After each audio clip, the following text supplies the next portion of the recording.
If it does, well, that's because we played this game last year with these two teams. Well, it's called the OGs. Team Lions, make some noise for Team Lions.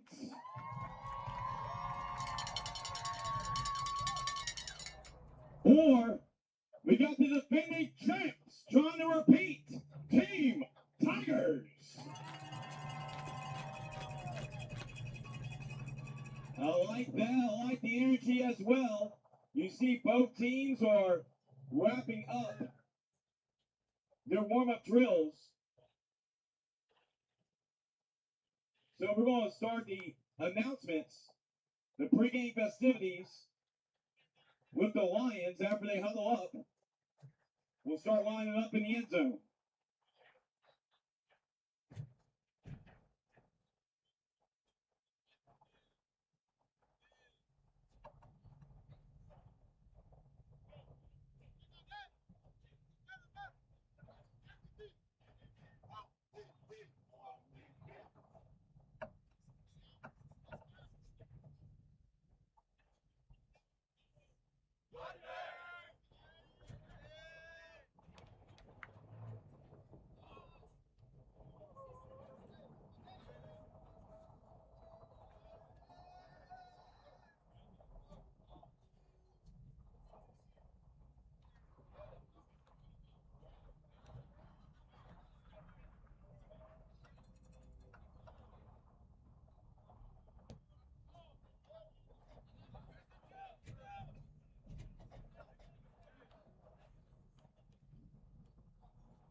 We're going to start ordering everybody for Team Lions in numerical order.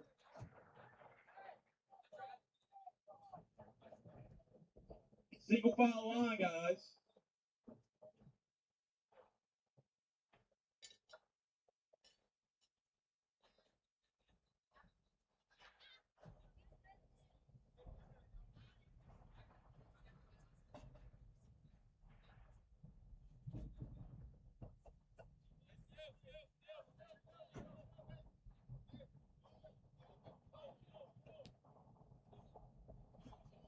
All right, we're going to get started.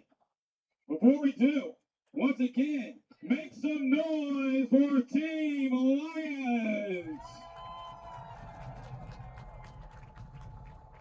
All right, let's get this show on the road.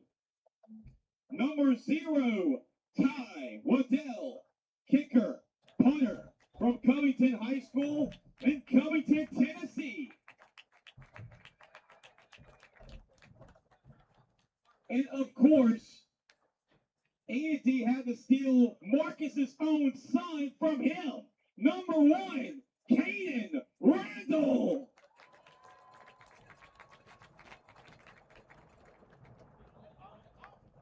Defensive back, Woodlawn High School in Baton Rouge, Louisiana.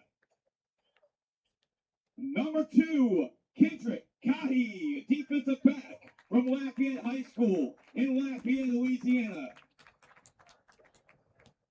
Number 3, Courtney George, running back from Pensacola High School in Pensacola, Florida.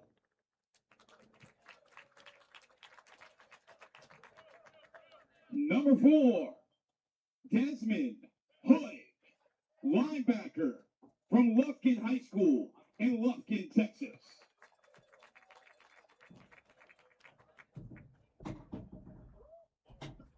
Number 5, Devin Miles, wide receiver from Delhi High School in Delhi, Louisiana.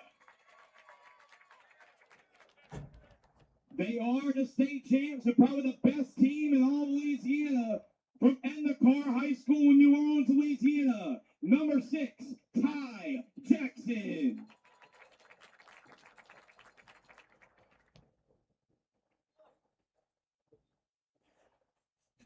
Number 7, running back, Jonah Grove from Albany High School in Albany, Louisiana.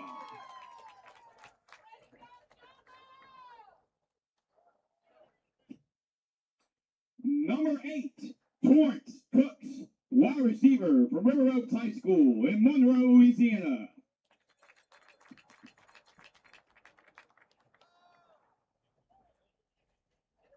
Number 9, Jamian Brown, wide receiver from Lafayette High School in Lafayette, Louisiana.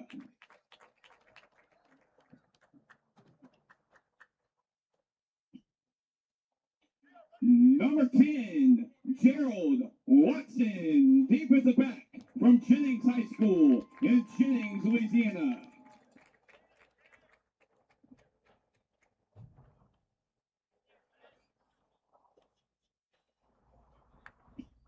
Number 11, defensive lineman, Adrian Battle from Escambia High School in Pensacola, Florida.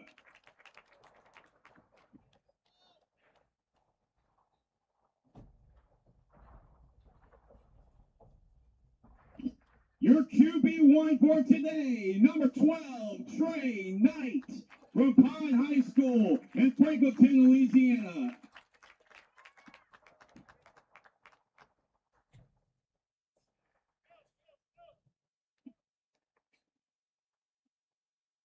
Number 14, from the state of Texas, Don Brooks, defensive back from Palestine High School in Palestine, Texas.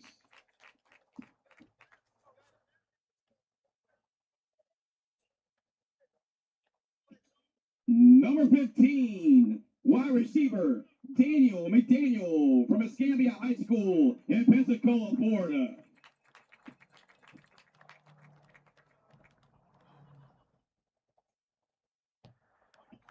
Number 20, linebacker, Braden Sloan from Grant High School in Dry Prong, Louisiana.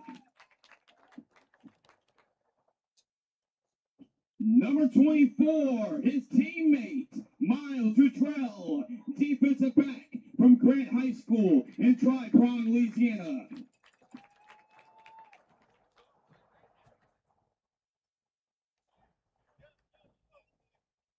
He is signed to play college football at the Naval Academy. Number 25, running back, Zion Lee from Bucky High School in Bucky, Louisiana.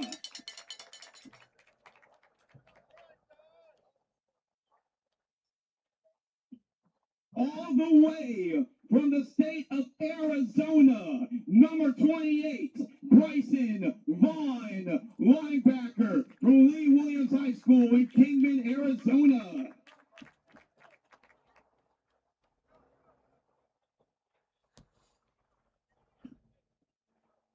Committed to Millsaps, number 31, Grayson Dupree, linebacker from Archbishop Hannon High School in Covington, Louisiana. Number 32, running back, linebacker, Owen Martin, Tallulah Academy in Tallulah, Louisiana.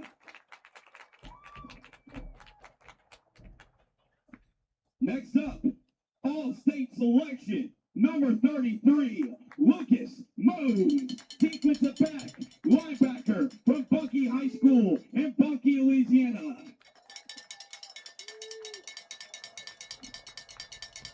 Number 40, a Gridiron Football Player of the Week this year, linebacker Caden Steiner from Pine High School in Franklinton, Louisiana. Number 44, Jake Glass, defensive end from Grant High School in Dry Prong, Louisiana.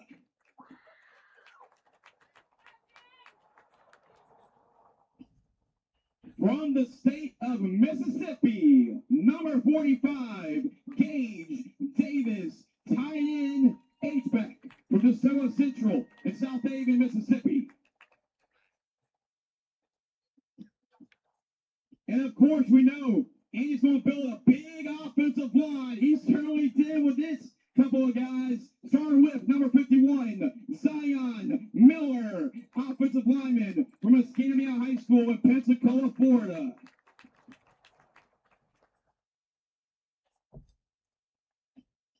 From the state of Texas, number 54, Caden Kaiser, offensive lineman from Timber Creek High School in Fort Worth, Texas.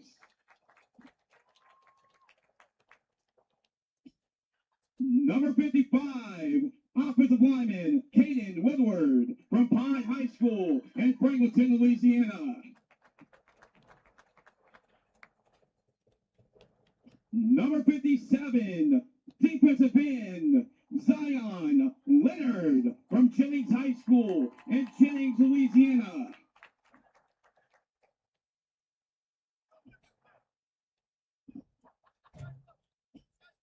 Number 71, offensive lineman Ian Wallace from Wyoa College Prep High School in Shreveport, Louisiana.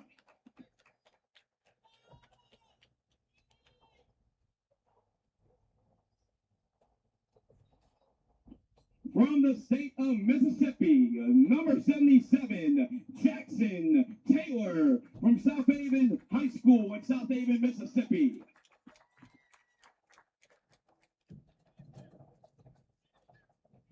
From the state of Florida, number 79, Ginger Calderon, offensive lineman from Tate High School in Pensacola, Florida.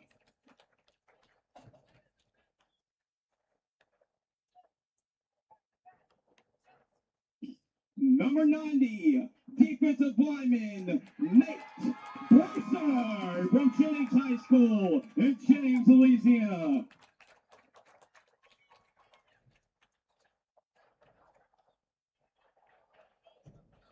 And ladies and gentlemen, our tallest player in this year's Gridiron Football All-American Bowl game, standing at 6'8", defensive lineman Zion Hogan from Delhi High School in Delhi, Louisiana.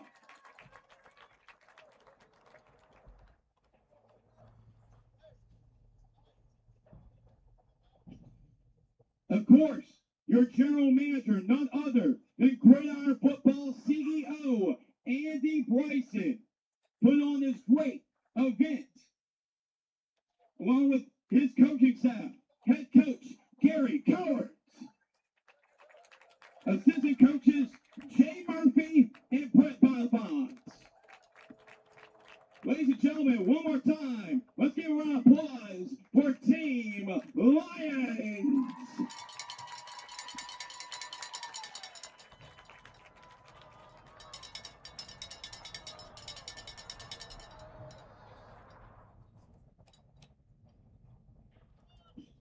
All right, time to start lining up. Team Tigers in the end zone. To introduce the Tigers.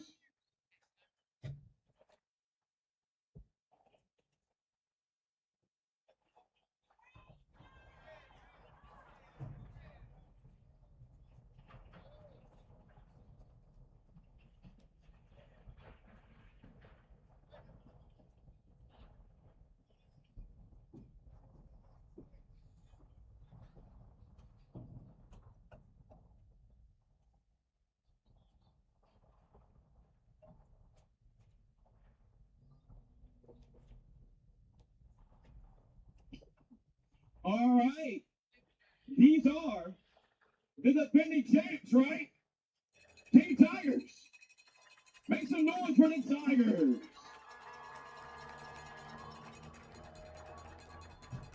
All right, fans.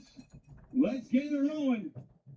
Starting off with number 0, linebacker, defensive back, Christopher Nelson from Livonia High School in Livonia, Louisiana.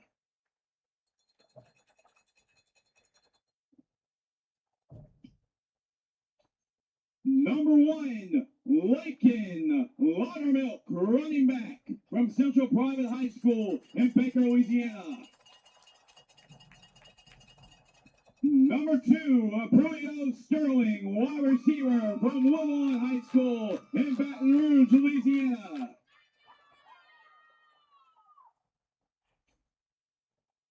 Number 3, Demarcus McLean, wide receiver from Franklinton High School in Franklinton, Louisiana. Number 4, linebacker, Jylan Dade from Richwood High School in Monroe, Louisiana. And this is a guy that can lay the boom. He showed a viral hit all over Gridiron football social media. That is number 7, Cameron Rogers. Linebacker, defensive back from Blackman High School in Blackman, Louisiana.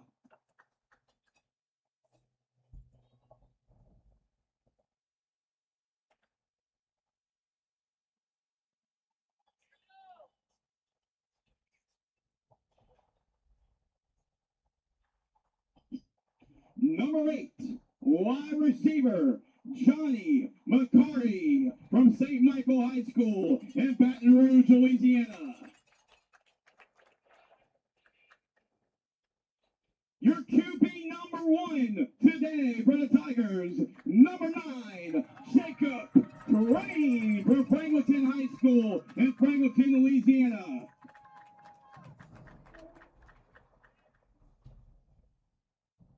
Number 10, Brendan Perkins, defensive back from Scottsville High School in Baton Rouge, Louisiana. Number 11, tight end, Jalen Thomas from Elton High School in Elton, Louisiana. Number 12, kicker, punter, Jesse Clay from Acadian Renaissance High School in Youngfield, Louisiana.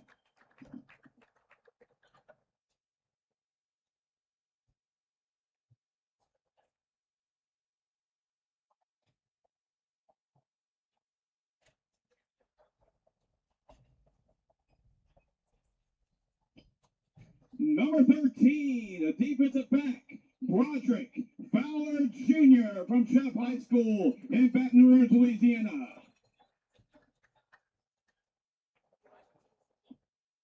Number 14, Ryan Varese, defensive end, linebacker from Madison Prep High School in Baton Rouge, Louisiana.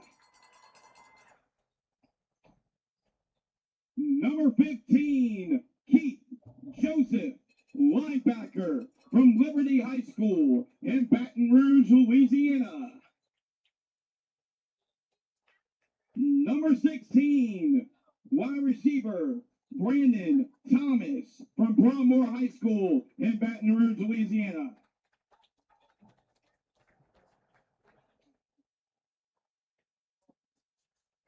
Correction, Brandon Thomas is wearing number 5. Brandon Thomas is wearing number 5 for Broadmoor High School in Baton Rouge, Louisiana. Number 20, Christopher Vick, defensive back from Bel Air High School in Baton Rouge, Louisiana. Number 21, running back, Gavin Abear from Westminster Christian Academy in Lafayette, Louisiana. Number 23, defensive back, Chase Evans from Delta Charter High School in Faraday, Louisiana.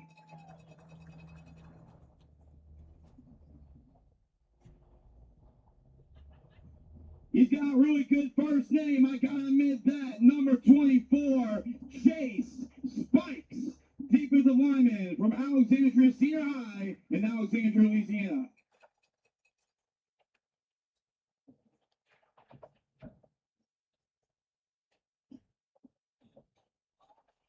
Number 25, Kendrick John Lewis, running back from Nish, New Iberia Senior High in New Iberia, Louisiana. Former Gridiron Football Player of the Week.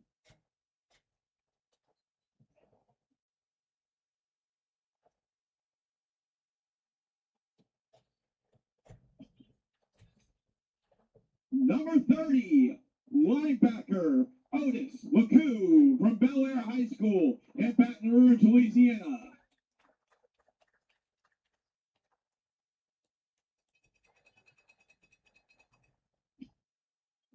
Is now wearing number 22, Otis LeCoux. Number 22, Otis LeCoux, linebacker, Bel Air High School in Baton Rouge, Louisiana. Number 31, Jamie Covington, defensive lineman from Liberty High School in Baton Rouge, Louisiana. Number 32, Marquell Williams from Leesville High School in Leesville, Louisiana, defensive back. Number 33, Kingston Duhan, defensive lineman from Liberty High School in Baton Rouge, Louisiana.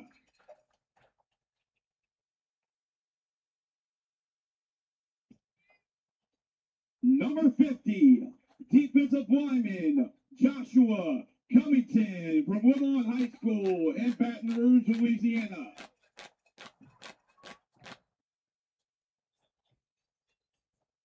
Number 51, Christian Miller, defensive lineman, Ridgewood High School in Monroe, Louisiana.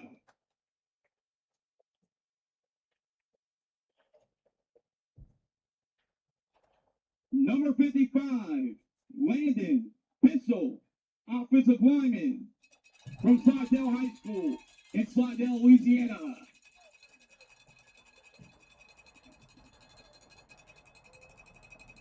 Number 54, Jacorian Newman, offensive lineman from Bel Air High School in Baton Rouge, Louisiana. Number 56, offensive lineman Jordell Bass from North Emerville High School in Maricoy, Louisiana.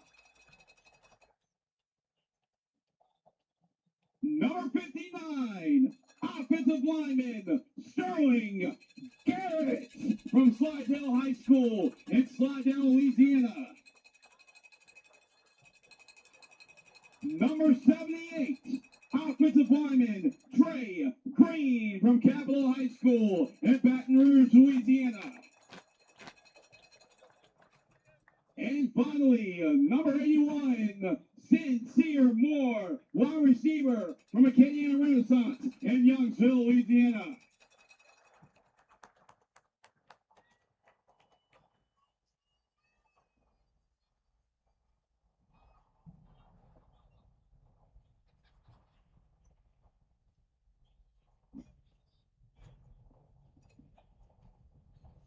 Head coach Tyra Lewis leading the way. Your GM Marcus Randall. And we'll cue up the rest of the assistant coaches on the staff after the national anthem and prayer. So everybody please rise for that.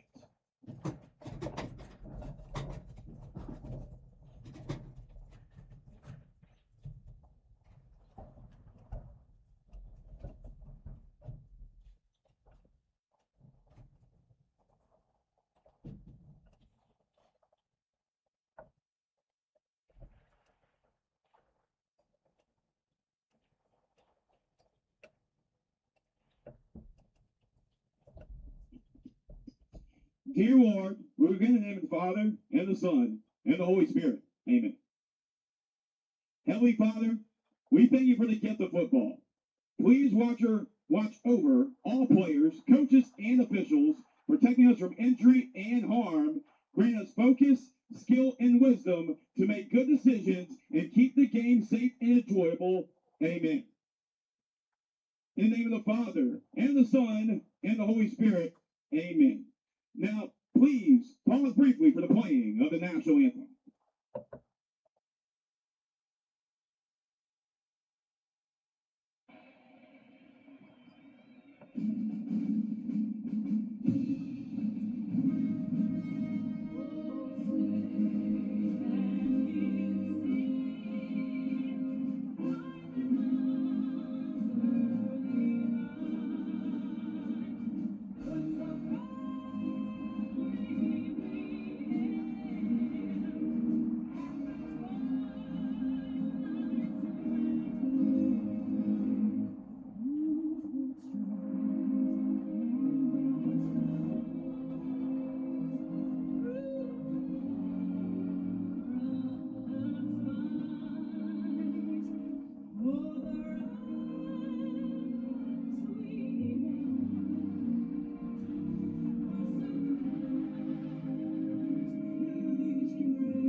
And welcome back. Game 2 is on us. You see the captains starting to make their way out onto the field. I am Doug Gant alongside Nick Magnano. Thomas Scully is in the house tonight. We'll be bringing you this. Big shout out to Brett Stallsby, who is on our production for us down there with the scoreboard and the clock and such. Nick Morrow on camera, Matthew Magnano on camera. And guys, captains for tonight, Coach.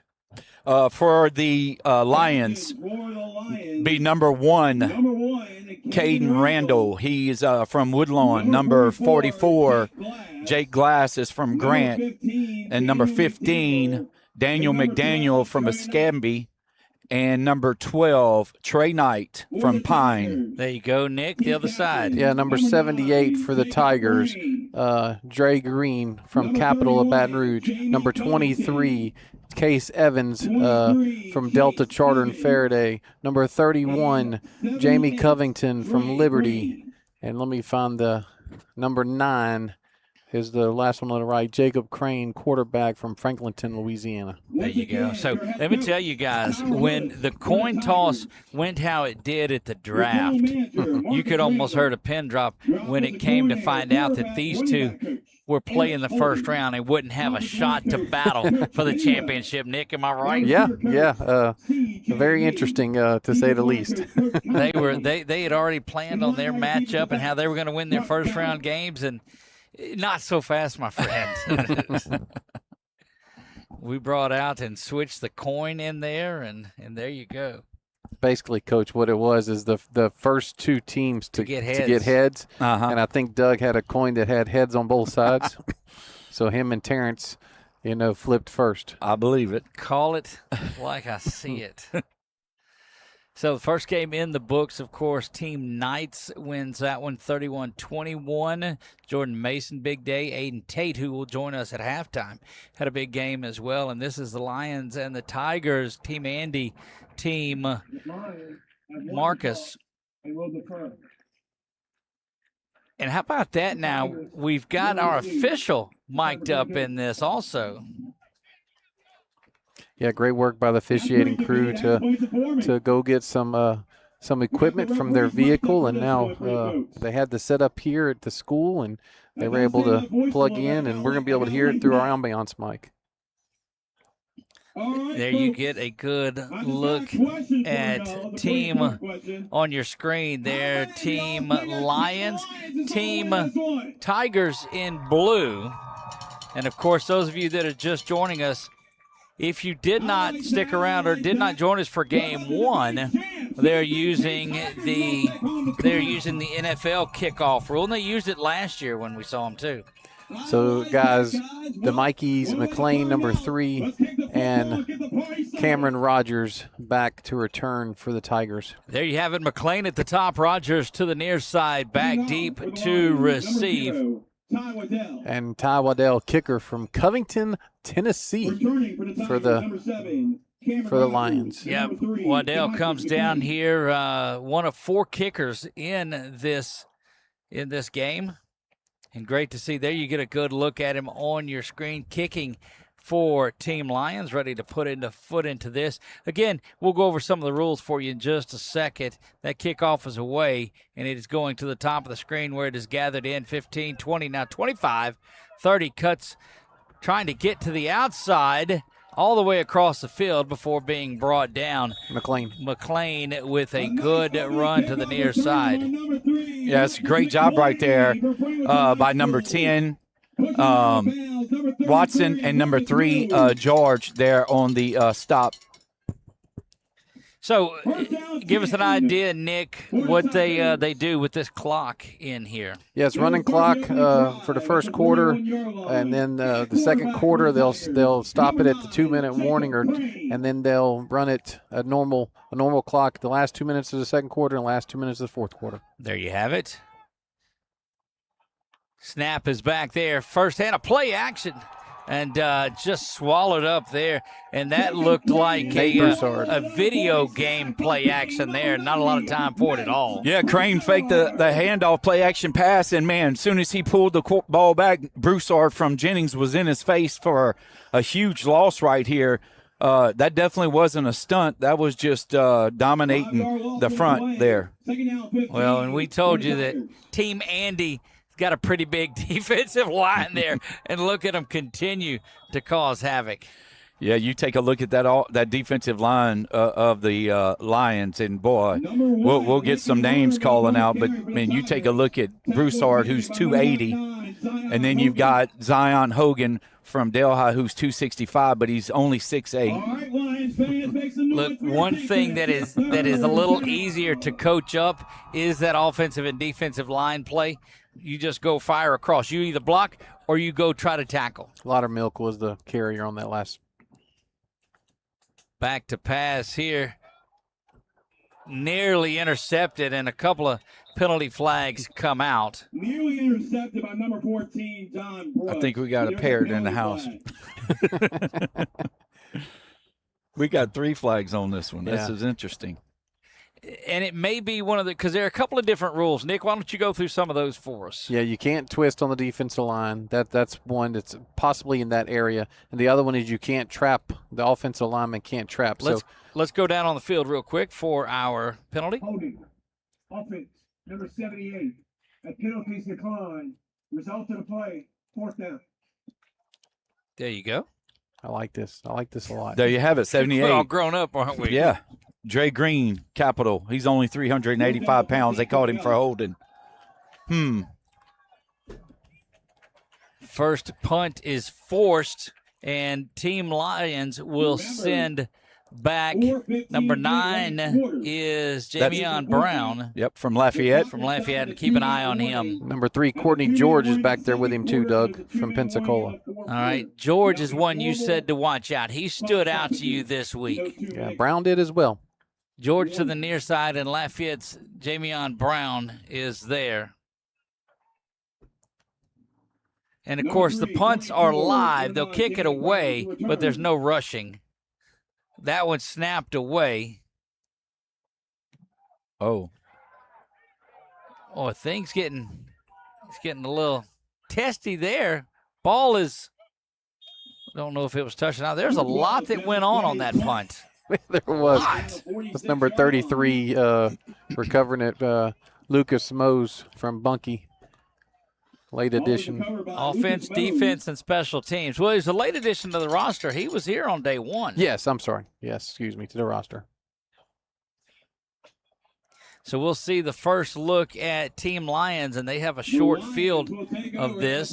Trey Knight is quarterback. Trey Knight in there at quarterback, 6'3" out of Pine. that's Franklinton, Louisiana, not Pine Prairie. That's correct. Calls for that one. That's Zion Lee running back. And Pine Prairie would be out of Pine Prairie. Right. So that's Franklinton. Number 25, Zion Lee. Ryan Varsity from Madison Prep on the tackle there for the Tigers. Boy, we heard him holler through the ambiance mic after that tackle. He's excited. Look, and you always find somebody that has that motor that is running. We saw Zeke Carwile a couple of years ago that did that. Just finished his first season up in Kentucky. Snap is back there. Looked like they had set up the screen just a little bit. Now throwing off his back foot. Well, I'm telling you, if that's not towards the sideline, there's a good chance that Jamion Brown comes up with that. Let's take a look at it. Yeah, legal man downfield, 54 probably. And you'll be able to see it. This is the first look at our instant replay. Yeah, they tried to get it to the running back. They tried to get it to Hill, see the lineman downfield, but they were trying to get a little middle screen, and then he had to end up rolling out. So, of course, he forced out the quarterback there, Knight, to roll out. Ineligible downfield player. Number 71, 5-yard penalty.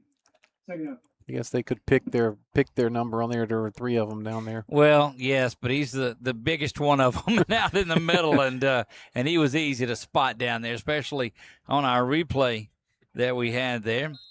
Doug Gann alongside of Nick Magnano, Thomas Scully here in the booth for you. Delighted to be here on this beautiful Tuesday afternoon, New Year's Eve.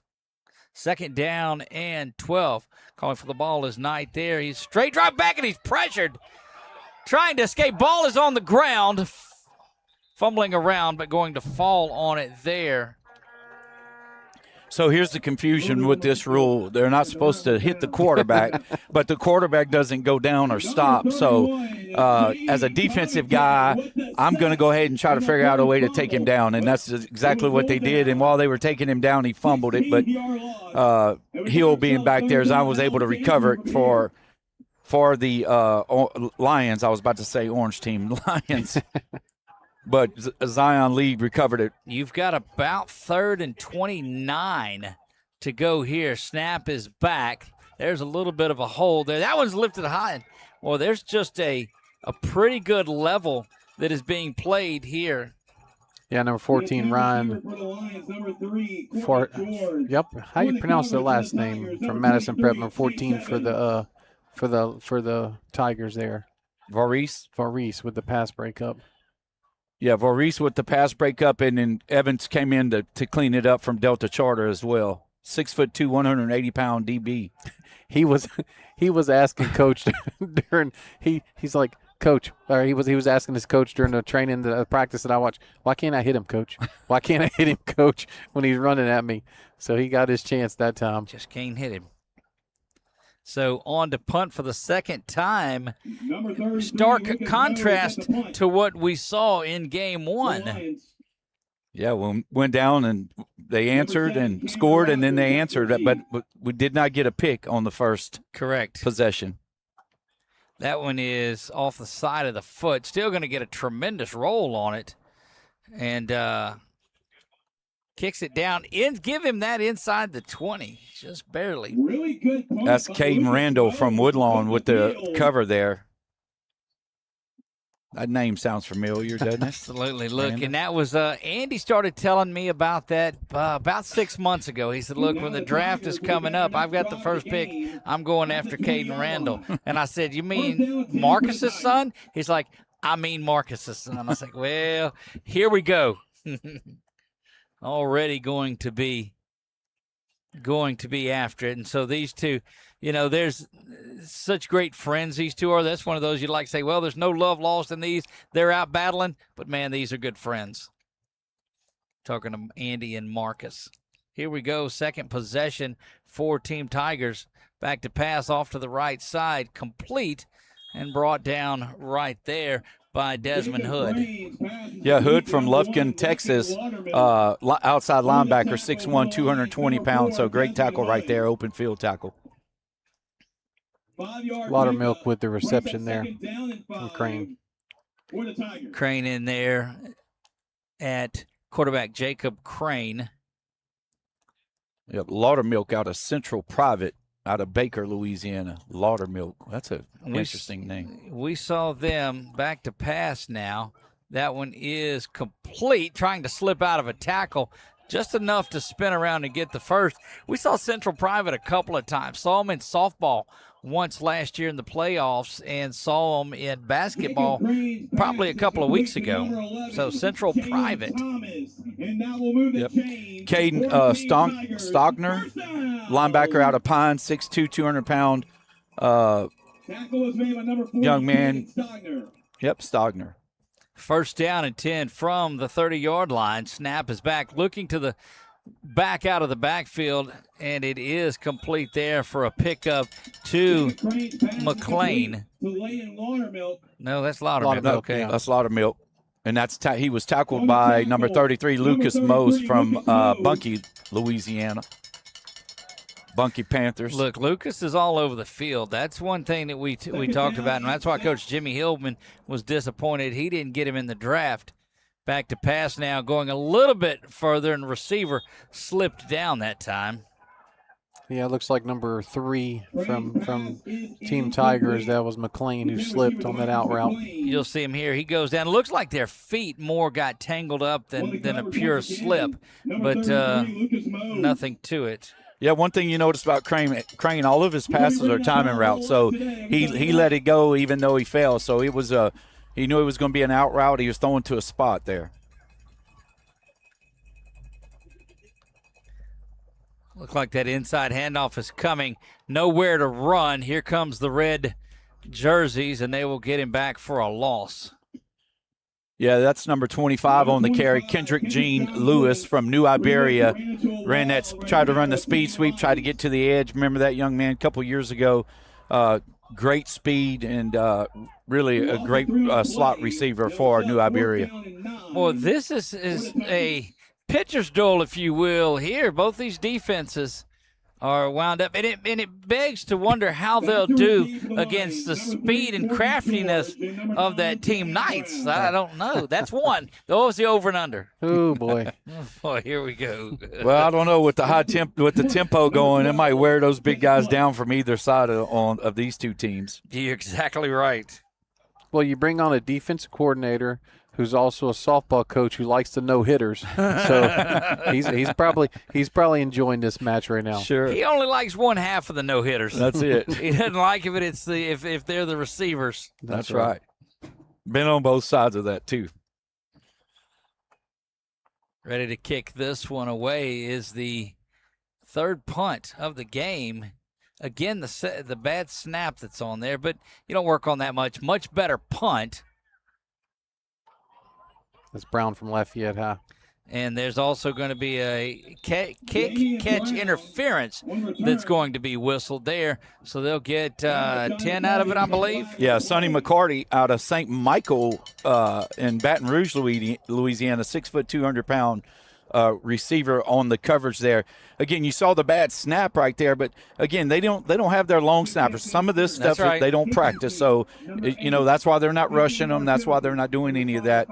But what I do like about this, Doug and Nick, what I love about it is everybody's getting a lot of playing time, and that was one thing we really didn't talk a lot about. Well, if you'll recall, and Nick and I, early in the week, when we found out there were 4 teams in this and they were going to be moved around, we're like, is that going to water it down? But, Nick, you had such a great point. Yeah, I think it's been great because the quarterbacks, like I said, they get that relationship with 4 or 5 wide receivers instead of worrying about 10 wide receivers. Right. Yeah, absolutely. You're 2 deep instead of 5 deep. First and 10 we go. Handoff is fake there. Over the middle it goes. Good-looking seam route. Going to be down to the 11-yard line. Let's take a look at it real quick. Daniel McDaniel. Hurrying to the line, so we'll stay with it as long as we can. But you see just a beautiful pass and catch. Yep, quick slant across the middle from Daniel McDaniel from Scambia High School. Scambia High School in Pensacola, Florida. Yep. Snap is there. Quick handoff, but a penalty is whistled. I think you're going to have somebody moving. Yeah. I think you're going to have somebody not set, and so they're going to get them for that right there. But again, what a great call. You look at Daniel McDaniel, big target at 6'2", 200 pounds, going across the middle. You got to play zone in this. So if you don't get your outside backers wide enough, then the slant's going to be open, especially if you're running that 2x2, which is what both teams are running here in a 2x2 set. So you've got 4 receivers with 1 back in the backfield. So with the penalty, it'll be first and goal from the 15-yard First and goal now, just outside the 15-yard line. Trey Knight continues there at quarterback. He'll call for this one. Handoff goes up the middle and going to be dropped after a gain of maybe 2 or 3. Well, you see him struggling to go down. Well, you got to realize Zion Lee, who's going to Navy, 5'11", 225 pounds. He's a load now. I'm telling you, I got to watch him play as well this season. Again, a Marksville game, I got to see them play. And Zion Lee is a special. Bunky was very blessed and fortunate to have him, but, boy, what a great career Bunky he had. Snap is back there tonight once again. Looking at that slant, just off the mark a little bit with the timing. I think came in more than he thought, and that pass goes behind the back. Yeah, Devin Miles was on the reception there, but he was unable to catch that 6'3". Again, another big target, 6'3", 170 from Delhi, up in Delhi, Louisiana. Again, a lot of timing issues sometimes with these short practices or short preparation days. So, again, looks like the timing will come, though. Look, make no mistake about it, Trey Knight throws a fastball from back there, too. He's going over the top to the fade, intercepted in the back of the end zone. They're going to give it to him. I thought maybe he might have stepped out of bounds, but they gave it to him. Did you see? Yeah, I number didn't see it. 20, number 20, Christopher Let's take Vick. a look at it one more time right here. You'll see Knight try to throw that fade or jump ball back there, if you will, and just good inside position, Coach. No, he was in bounds. Good call right there, yeah. How about that playmaking defense, Tiger fans? Yeah, so great job right there by Christopher Vick. He's 5'9", 165-pound DB from Bear Lair out of Baton Rouge, Louisiana. Great coverage right there. Of course, he's going, the Orange team's got some huge receivers. Hey, My goodness, they he have was some under his dudes. rib cage there. If he throws it up, he probably has a better chance at catching it. They will take it at the 20 following the touchback and the interception in the back of the end zone. Another 5-wide set coming from one of these teams. Jacob Crane now pointing some things out, and they will stop momentarily. Doug, let's go back to that seam route there that the Scambia player. Yes. Coach Mike Bennett, who wasn't able to be here this week. Coach Gary said that he was taking his family, his grandkids to Disney World. I'm assuming he's probably watching his players, and I look forward to seeing him next time around. Misses those early morning breakfasts and coffees there and late night pizzas and all of that encompass this week. First down and 10 now. Crane back to pass. He's looking to go down. He just throws that one into the arms, in and out of the hands. And, boy, that was close. Yeah, good work there by number 2, who is Kendrick Cahey. You see it here going down the field. And, look, I'm telling you, that was just right there. That was Jacob Crane throws that ball well. He dropped it into Demekus McLean, who just couldn't hang on. Demekus, a 6'1", 155-pounder from Franklinton, Louisiana. For the Tigers. These guys are so fast, but up here it looks like slow motion. But I'm telling you, they've got some jets out there.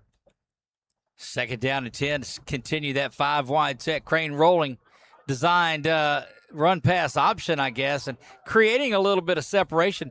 I don't know if Crane would have been better suited to take off. They're going to catch him for throwing it beyond the line of scrimmage here, though, it looks like. Yeah, that's the right call to make. But, boy, he had daylight for a good 20 or 30 yards down their sideline over there. Of course, you're looking at it over there. They don't have bleachers, so they're just the team over there by themselves. Yeah, Bryson Vaughn, linebacker on the coverage there, guys. Number 9, 5-yard penalty from the spot of the foul. Includes loss of down. Third down. Just got to remember they've got they guys. are mic'd up there now too, and so that's such a tough penalty because it incurs loss of down as well. Yeah, it does, and that's unfortunate break. Getting lost there, he's scrambling. You don't really know where you are, and so that makes it tough right there. But hey, again, 2 athletic quarterbacks we've seen so far in 2 possessions, and we got 45 seconds and counting left in this first quarter. Snap is back there. Crane back to pass. He is being pressured up the middle, and of course he is. Coming to the near side, squaring his shoulders, throwing back across his body in the middle of 3 defenders, not picked off. Coach, if they would have picked that off, that's pretty much just a punt there, right? Yeah, that's all it would have been, because now that's probably about where he was going to catch it. Kendrick Cahey from Lafayette was on the coverage. Also was Breeden Sloan from Grant on the coverage. Again, great coverage here. I tell you, you're talking about speed earlier with your team, Doug, but man, this Orange team here, the Lions. Boy, they got some speed in the secondary. That will do it for the first period of play here. We're going to take a break, and we'll join them back in the second when we come back.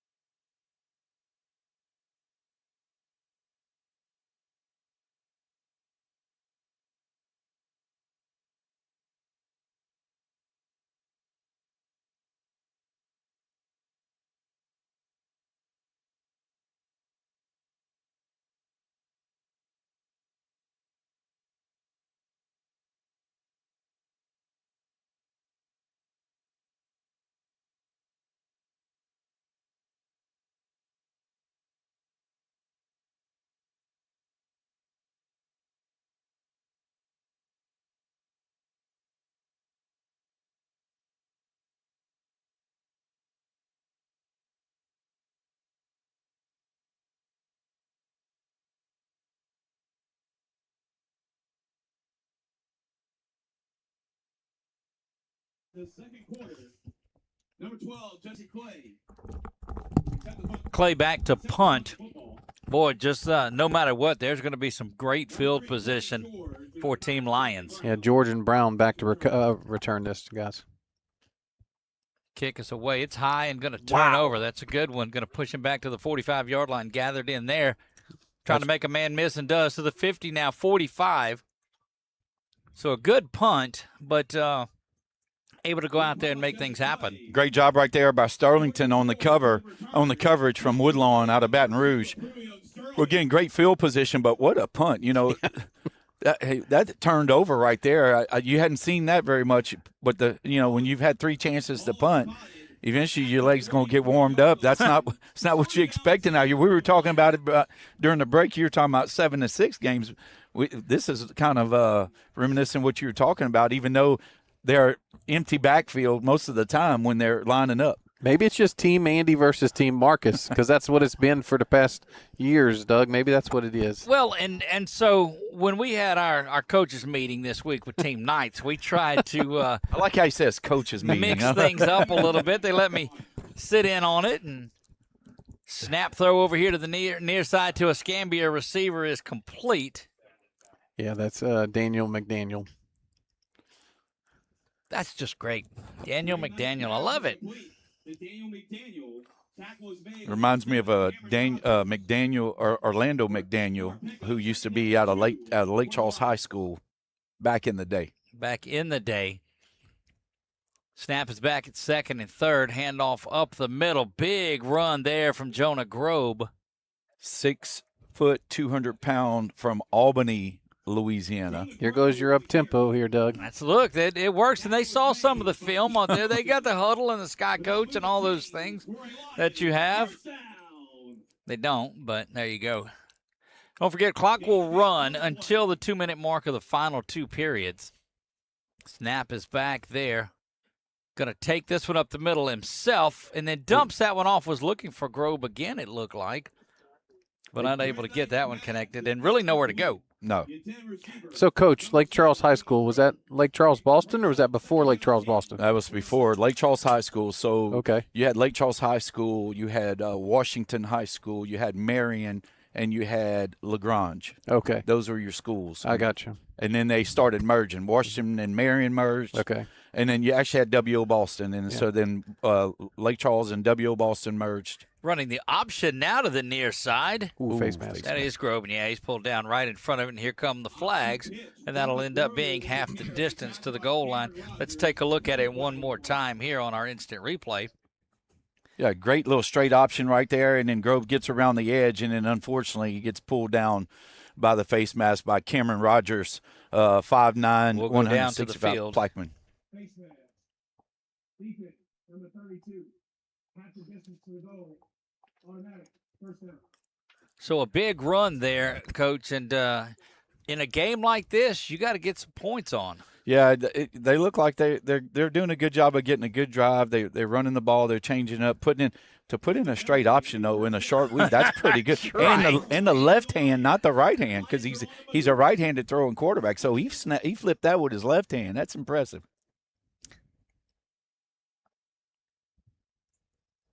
Try to continue going on down is Trey Knight. He's going to hand that off. Grobe's got it. Cutting up the middle into the end zone. Touchdown. Jonah Grobe. Touchdown, Lions.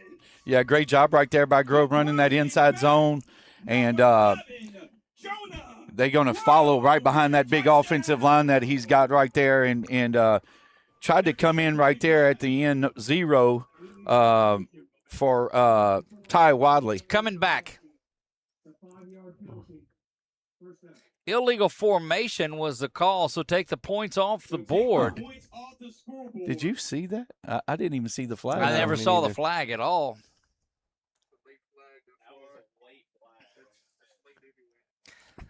Wow. Dead ball foul. False start after the play. You know who this guy reminds me of, and I had to look up the name, but the number 7 from the Lions, Toby Gearhart from Stanford.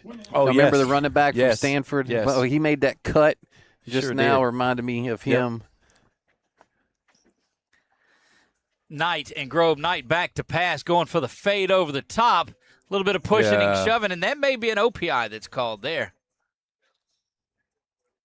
Nope, they're calling it defensive pass interference, but I'm telling you, looked like there was a little separation offensively. Yeah, he was definitely being held, and he was definitely pushing back and forth there. Yeah, Marquell Williams on the DB that was from Leesville. What a great offensive call there. Put the pressure on him. Of course, you're going up Daniel McDaniel with that body frame. You know, that 6'2" makes a difference. We don't have the height. Sorry about that.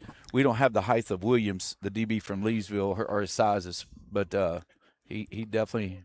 And look at so the difference. Let's go back to that last game, and you saw 6'6" Hayden Gainey, and he's probably about 30 pounds lighter or more than McDaniel. Absolutely. There's a good look at Knight and Grobe. Grove's going to get it again up the middle off the right side, actually. Going to find his way into the end zone this time, and he is in there. No flags. Touchdown is there. So Grove with his second touchdown, but the first one that counts. Coach, take us through it. Yep, he's going to get the handoff from him, and then he's going to go outside, and they're just going to run a little tackle trap with the tackle. They pulled the tackle, and he followed in right behind him. It's kind of like a little sweep. But they'll all block down and away, and the tackle will pull around. So great call right there. Again, short 4 days to prepare. That's another play that you don't often see. But with talented offensive linemen like they have, you can definitely do it. Waddell puts that one through. It is up, and it is good. 7-0. Lions take the early lead. This one does count. First points of the game. 7-0. Lions lead this one. Lions fans, how about that offense? Well, you could see some Jonah Grubbs fans sitting right below us here. I saw when he went in to score, Mom comes up, hands up. Camera, you can see her. She's standing back up again. So, again, it's so neat to see all the families here, and a great turnout again for the second game. Even though the sun's starting to go down, it's starting to get a little cooler. You get a chance to look at it again real quick. Grove off the right side, and this is the play that got all of the fans up and going. Yeah, gets into the end zone right out of the hands of 23 Chase Evans, but Grove was not going to be denied. Yeah, he got right in behind 51 Zion Miller, the 6'3", 325-pound offensive lineman from Escambia High School, so out of Pensacola. So yeah, I would definitely pull him as well. There you get a good look at Ty Waddell teeing this up, getting ready to put a foot into it. It is up and away. Going back into the sun is where that's at. Handled at the 30. Now cutting to the near side. Will spin around. Kedrick Gene Lewis, guys. And quickly thrown back the other way. Lewis on the return. And guess who's on the tackle again? Number 1, Caden Randall. Caden Randall. A difference maker in this against Marcus Randall and Team Tigers. How about that? Number 1 overall pick for the draft. There you get a good look at Caden Randall as he comes off. Extremely excited. I wonder how that conversation has gone since the selection at the house. I don't know about you, Coach, but I'm pretty sure, like whenever I would play pool or ping pong or basketball against my boys, okay, I wouldn't let them win. They'd have to beat me. So I'm pretty sure that's what him and Marcus been talking about. Oh, absolutely. There's no doubt. You don't lose as the dad. And if you do, you don't ever hear the end of it. That's right. That's why I haven't been playing golf with my youngest here lately. Because he's getting – that's right. Got a little knee issue that I'm kind of milking. Yep, exactly. Well, and he works at a golf course, so it's uneven playing field there. That's right. Zion Lee with the run there, guys. Good look from Zion coming in. I'm sorry. That was Willis. I'm sorry. That was McLean makes his way in. He's in the backfield now. And in battle with the tackle. I'm sorry, from Escambia. Yeah, they got Lewis in there from the running back from New Iberia now in the backfield. So when they go empty, he goes to the slot, and when they when they go 2 by 2, then he'll go into the backfield. You see Crane and that offensive set again. They go in that 2 by 2. Under 9 minutes to go. You see that on your Wallace Eye Associates scoreboard. Snap is back there. Quick hitter. And that slant is complete over the middle and down. And, guys, if we've seen one play that's been effective, something that people have all put in, it's been that slant. Yeah, the slant's a difference maker with you having to play the zone. And in most of these guys, since he can't stunt, run anything, they're running a 4-man front, sometimes a 5-man front. So you're spreading your linebackers out. So they're definitely finding the holes for me. Actually, yeah, they're running a 4-man, so they're running a 4-2 actually. So, yeah, definitely gives you a little inside advantage. And on those, your linebackers have to get depth, right, Coach? Yeah, and see there right now they're playing tight because off the play action. Oh, nearly intercepted, and Crane went to the ground following that one. But, I mean, in and out of the hands. Let's see that again and see who it was that had that. I don't know if I saw. Number 40, who is Caden Stogner. Yeah, Stogner almost had a interception, but yeah, you're running that 4-2, so they've got to respect the run. So great job of doing play action pass, makes the linebacker step up, and they throw it right behind them. Kind of an offset 2 by 2 here with more of a slot. They come right tackle, and having none of that is Adrian Battle, the D lineman out of Escambia. Yeah, Adrian, defensive lineman, 6'3", 260 pounds. It's unbelievable how big these guys from Escambia are. Yeah, Coach Gary's excited about that, bringing him from Florida.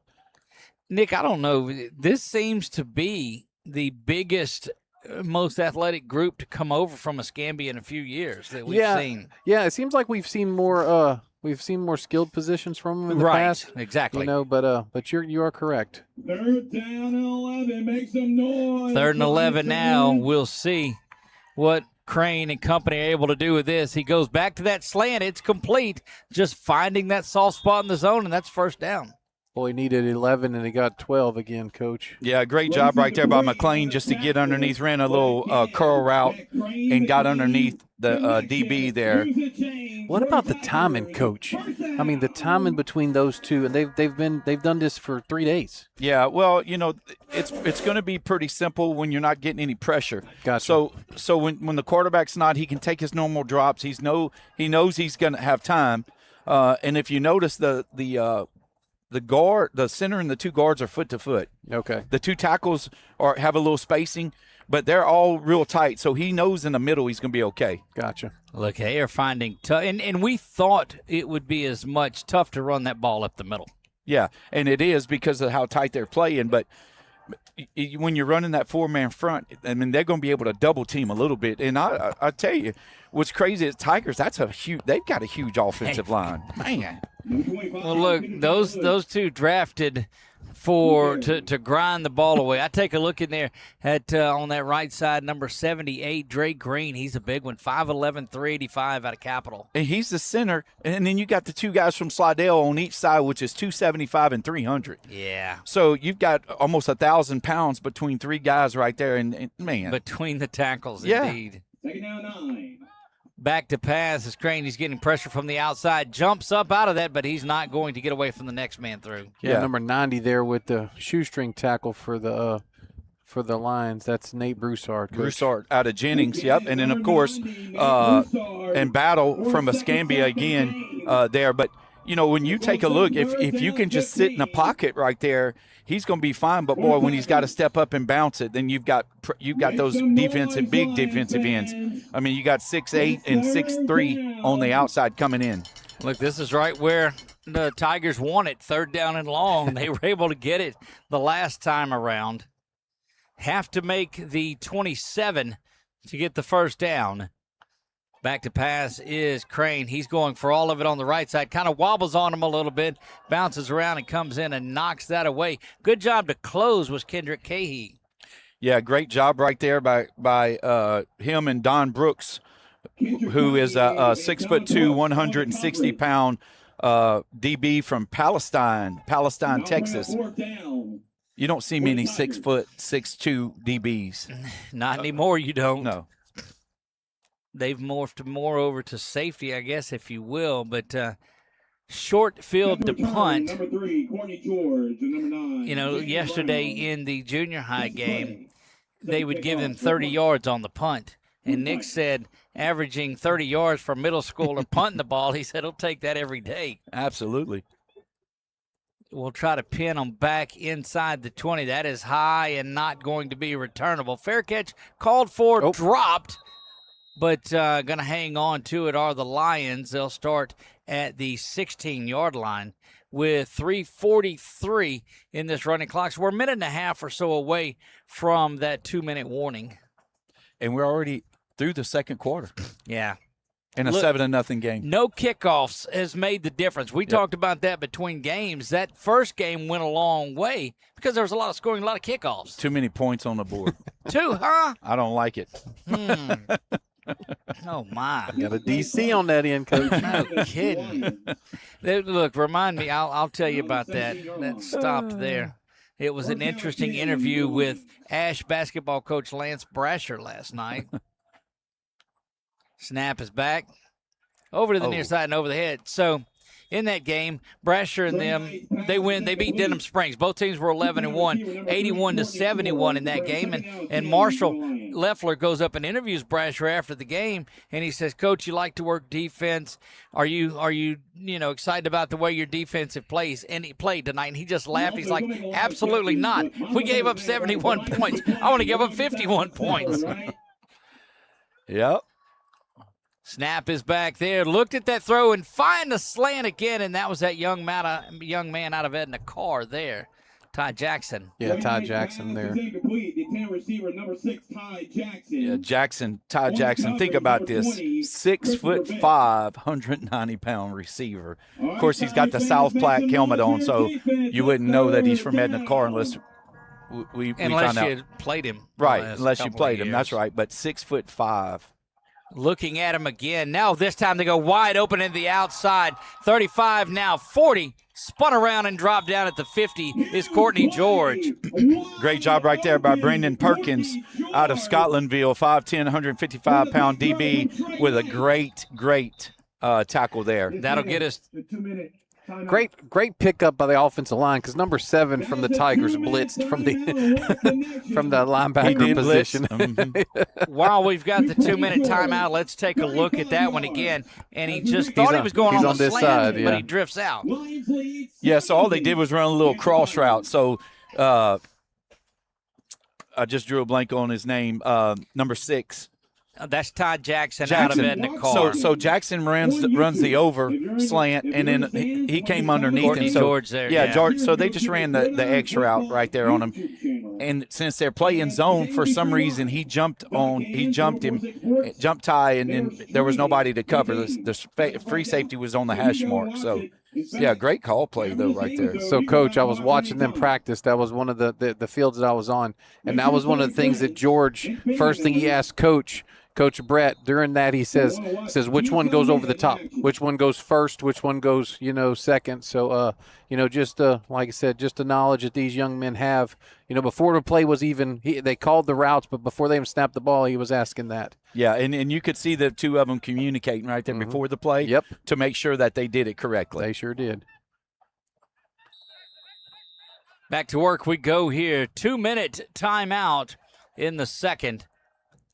Trey Knight company back to pass, running that little screen just off the hands, and I think probably better off was Grove to let that one go, and he did.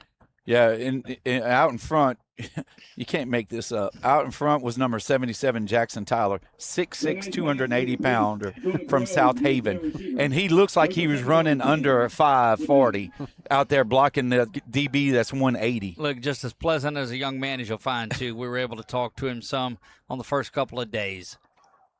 Second down and 10 from the 48-yard line. Going to run, fakes the option, hangs on to it and spun around.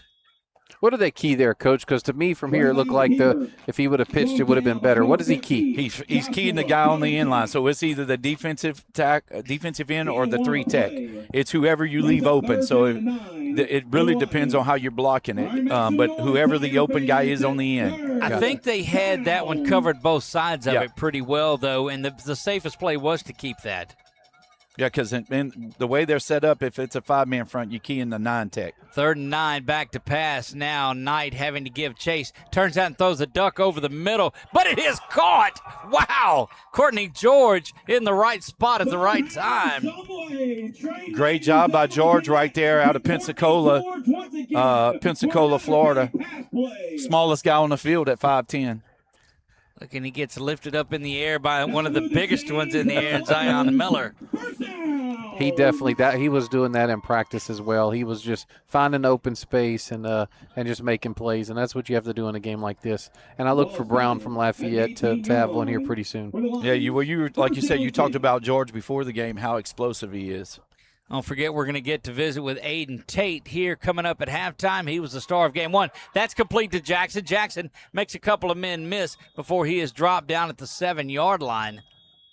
You know, guys, 15 players from Edna Carr, 15 seniors signed scholarships. Yes, big-time scholarships. And you've got a young man like this who's a senior as well, and just probably didn't have a chance. Probably didn't have much of a chance. Timeout is taken there by the Lions, and don't forget, as we told you, Aiden Tate is going to be here with us at halftime to visit. So we'll talk to him about that game 1. We'll talk to him about getting ready for that championship game and the pressure of being the number 1 pick there, the round 1 pick, and what he's going to do there. So we'll see a lot of that. That's all coming up at halftime.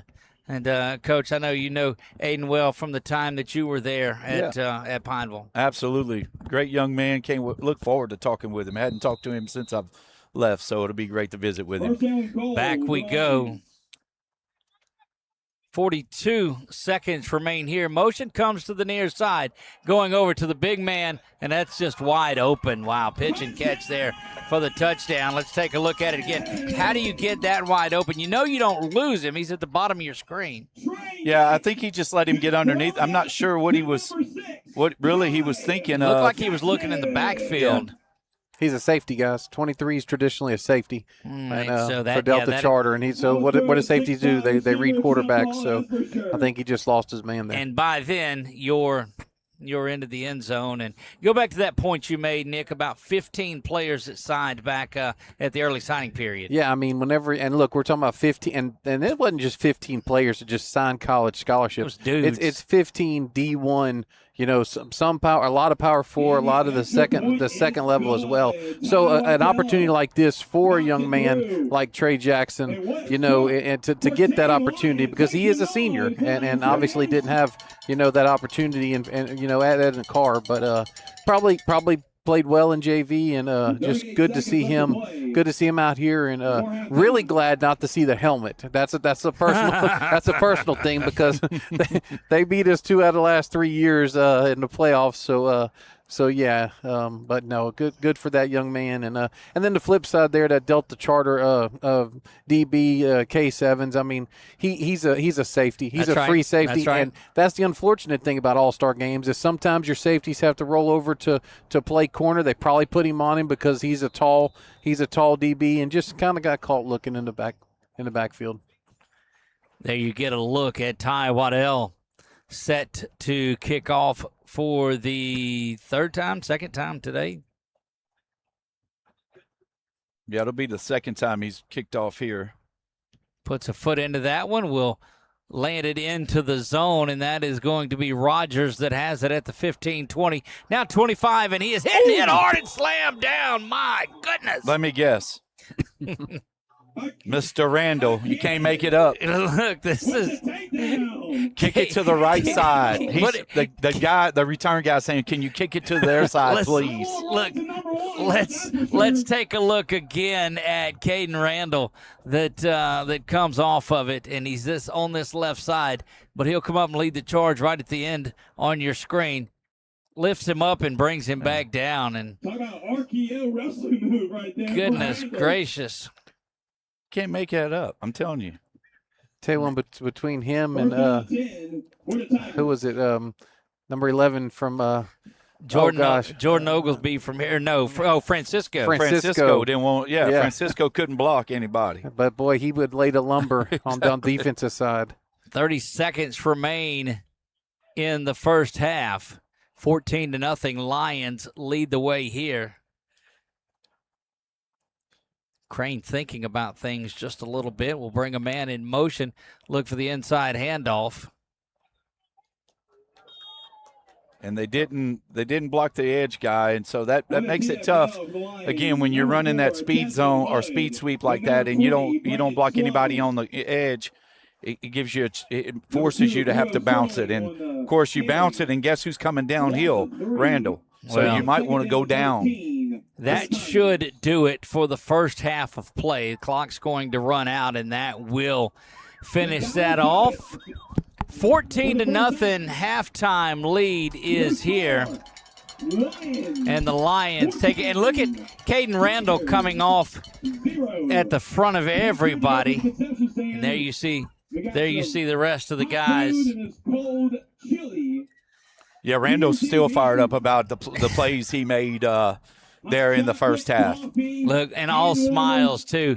And somebody else that had us all smiles up here in the first game was Aiden Tate, right out of Pineville High School, is been here and will graduate off in May. But, Aiden, what a tremendous game for you guys. Oh, yeah. It was amazing. Honestly, I'm very proud of my team and the offensive line I got. And, I'm, meeting them for the first time and everything. We got along very well, and, we work as a very good team. I'm very proud of that. How did you get that chemistry in just, 3.5 practices, 4 practices? Well, I honestly think first you have to have good connection with them. We been talking for 4 days now, and we're playing a game together. Right. So I honestly think you have to have the connection before you get onto the field. And we've talked in a group together. We've laughed, had fun. And honestly, if you get to know these people, they're very amazing. That's the reason why I play football. Well, look, Aiden, a lot of them that you gelled with right here in Central Louisiana. So you've played around, grown up with, known a lot of these guys. Oh, yeah. I love a lot of them. I was talking to the guy from safety from Leesville, and he was like, "Man, you're a dog." And I said, "Thank you, man. You appreciate that." It's just like when they know you and they come up and talk to you, I really love it because their energy is so surprising to me. Well, Aiden, you were talking about the time you guys have been able to spend together. Tell everybody a little bit about what that looks like. You guys, you have 4 days, but what in those 4 days, what are you doing in those 4 days? In those 4 days, we actually have fun. We play around. We play an imposter a little bit. We got to know how skills work for us. And, playing with these guys already for 4 days, it's been amazing because they've taught me a lot of things about meeting new people and not being shy. And I love it because they give me the same energy I give them. Look, you hear somebody on the outside hear you say not being shy. That's strange because all we see is between the white lines when I don't believe there's a bit of shyness about you. Well, the White Lions, honestly, I don't even know what to say about them. When you get inside the white lines, it's on. I mean, you guys just when you get onto the field, it seems like you flipped a switch. Oh yeah. There's difference between outside being on the football field and being on the field, and everybody has that switch in them, and I know that because I've seen it multiple times. And when I play in a 100-yard squared field with 11 on 11, I'm locked in. I'm ready to play. I'm ready trying to get my job right. I'm trying to have fun and play the sport I love, and just have fun with my teammates. Well, Aiden, you had such a great high school career at Pineville. Take us back a little bit. Give us just an overview of what you've been able to accomplish in your high school years. Well, my freshman year throughout my seasons, I was a quarterback. Then I wanted to go to linebacker, so I moved to linebacker. And then I was going to start my sophomore year at linebacker, but we weren't scoring. So I told him I wanted to play running back. So my sophomore year, I started at running back, and and I was doing pretty well. And then my dad was like, we need to get you some camps at running back. And we've been going to a lot of camps. We going to LSU. We went to LC. We went to Alabama. We went to like everything around Louisiana, a little bit out. And one thing about a position I've learned about playing a lot of them is that they all relate to the same position. Like, honestly, running back is the same thing as quarterback. You just move it differently. And for me to have that skill, I'm just very happy to use it. And I'm going to keep learning from wherever I play. Probably one of your biggest games, maybe one of your most memorable ones. You kind of went off your junior season over there at Tioga. How did that game feel? Honestly, I was very shocked in the first and second quarter. They told me I was about to hit 300 in the second quarter and then a half, and I was like, wow. So they in the halftime they gave me a salt, and it was disgusting, honestly.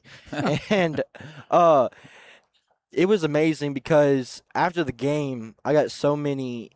Like, people actually talk to me, and I'm a quiet kid, like a lot of people say. I don't really talk to a lot of people. I keep it to myself. I try to get into groups here and there, but after that Tioga game, people actually talk to me, and I like to see the smiles on people's face and come up and talk to me and say, like, bro, you did really good, and that makes me feel great.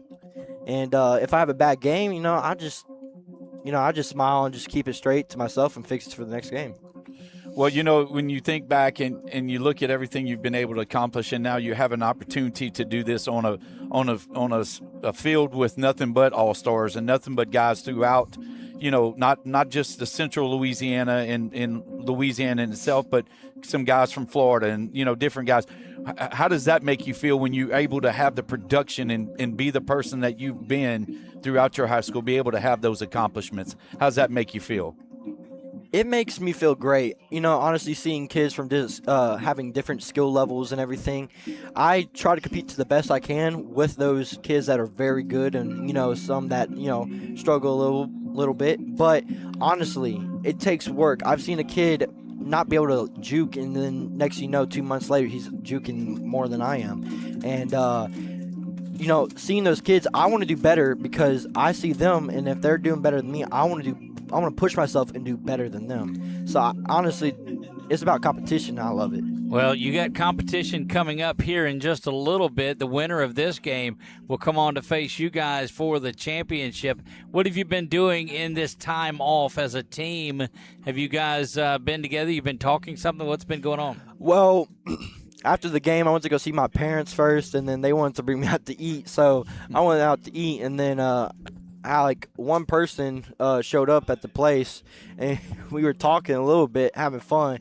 And honestly, 4 days of knowing him, we're like best friends, honestly. And then when I got back out here, I was talking to more of my friends. Look, you'll take the memories you take out of these 4 days, and as you turn around in college. So what's next for Aiden Tate after high school's over?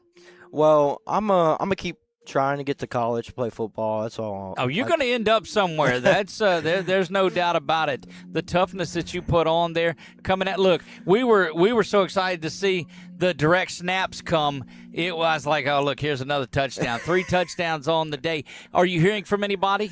I'm talking to a few coaches. I've talked to McNeese, and I've talked to Northwestern a little bit, and then that's about it. I haven't talked to anyone recently after that.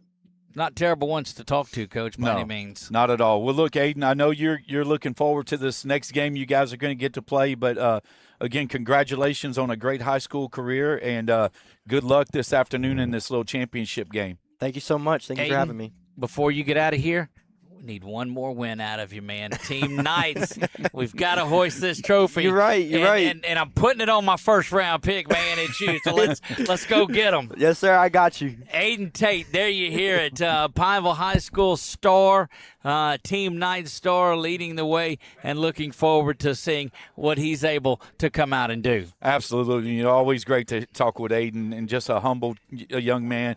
definitely shy, believe it or not, he is. And, that's the difference in players or in guys that have success. When they walk across that line or walk across that diamond onto that playing field, well, what a difference it makes for those guys. It does indeed. We're going to step aside just for the last second or so, and we'll be back here as soon as they get ready to kick it off.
All right, everybody.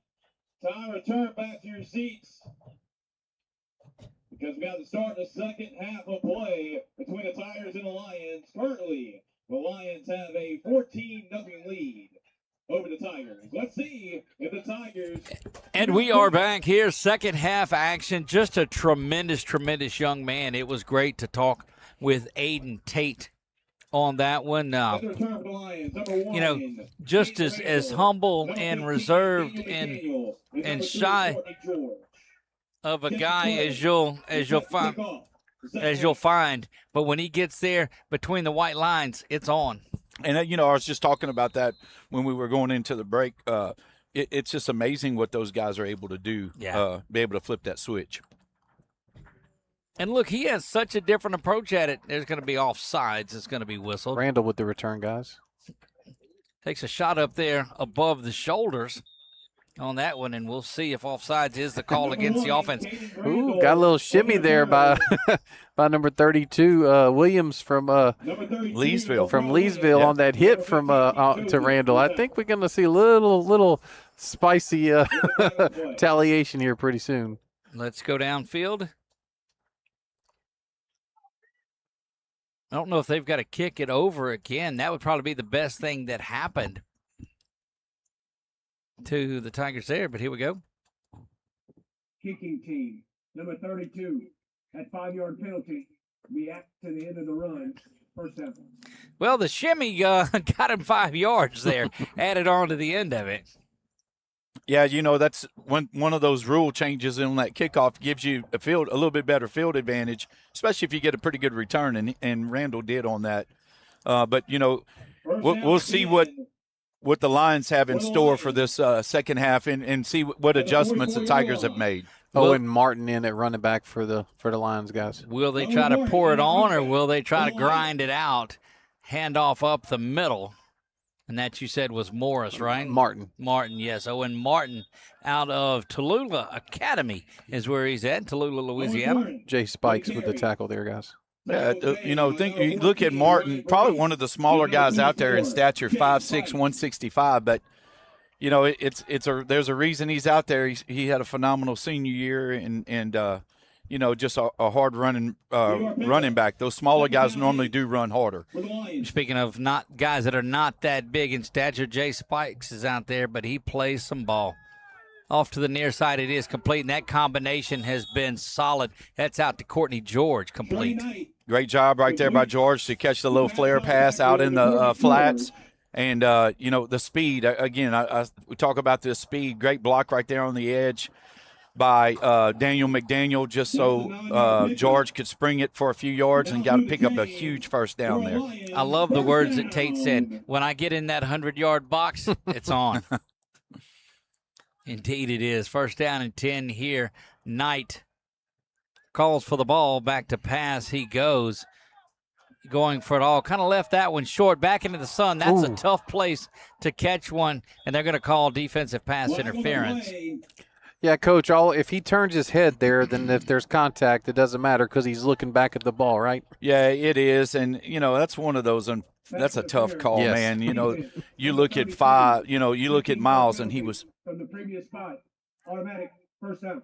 Yeah, you look at Miles, the ball was underthrown, and number 32, the Markel Williams from Leesville, nothing he could do, but he was fighting it. But, of course, an underthrown ball in today's football world is the best pass to throw. It's the hardest to defend. Look, that one corner is the last little bit of light and sunlight is on there, and so that's what makes that part of this field so difficult.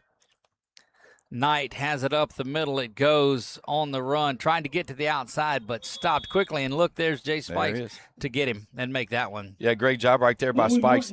Just the strength of Spikes. He just pulled him down by himself, and he had a rolling, he had that speed going, but boy, he just pulled him right down quickly. Coach, if he was 6'1", if he had the size, he wouldn't be in this game. No doubt. That's correct. No offense to anything, but that's a good run off tackle.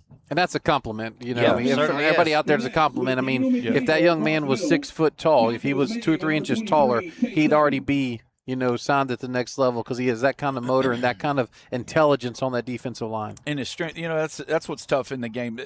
And these coaches all look at that. They look at your stature first. They want to see how tall you are, and that's unfortunate. Because most of these kids, play with heart anyway. Right down the seam it goes, complete to the big guy. Goodness, Gage Davis, the tight end, 6 foot 230 out of DeSoto Central, coming up with that one. Another guy out of South Haven, Mississippi, right there on the catch. But what a great job of finding the hole in the middle, right where the linebackers were. He did a great job of just sitting in there. They have definitely found the rhythm, this Lions team. Yeah, Team Andy looking to knock out the defending champs in an early round exit. Now, at least one Randall will be playing for a championship today. Snap is back there. They'll roll it to the near side, the far side. It is a touchdown.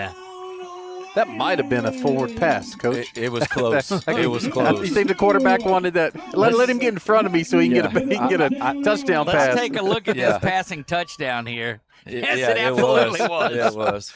He's going to get passing yardage Boy, on that. that's his stats. He's got his, working on his stats. Absolutely. Trey Knight, the quarterback there to he wanted Owen Martin. wanted the passing touchdown, and then there you have it. Yeah, and you saw just coming off the field, Ian Wallace, 6'2", 290-pounder from Loyola College Prep, one of those big offensive linemen that Bryson has on that Lions team. Extra point is up, and it's good, and it has been all Lions in this one. They take 5 minutes off of the clock here in period number 3. And, Coach, that's one thing that they always tell you about, the first 4 minutes of it. What are you doing in that? Are you coming out and setting the tone? Yeah, and they've done a great job of that, the Lions have, and that's what you want to do. You get the ball, you go down, you score, and being up 14 already, now you're up by 21, it makes a huge difference. And again, we'll see what the Tigers do, but boy, that just kind of hurts a little bit. That puts a little stinger into it because now you're 3 scores behind. Yeah, and the way this defense has been playing, it's difficult on them because they've not given a bit up at all that Lions defense. No, they haven't, and again. You talked about picks and the way they pick these teams, and you can see from the experience of who's been able to do what. Down to the 10-yard line, gathered in. Tigers looking for something, looking for a little momentum. That's all the way out to the 37-yard line.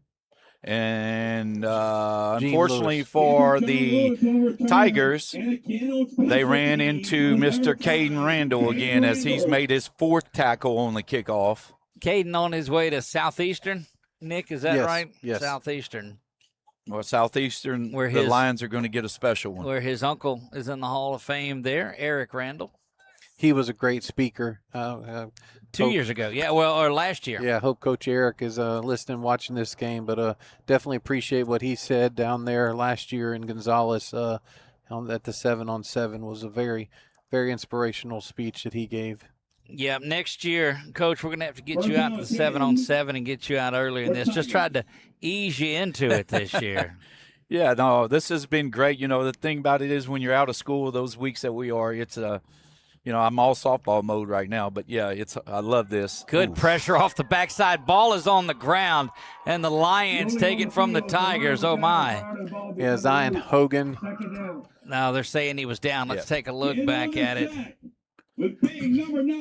Zion Hogan with the sack, gentlemen. Yeah, Hogan came off the edge unblocked, and that's unfortunate.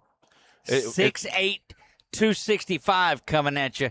What are you going to do? Yeah.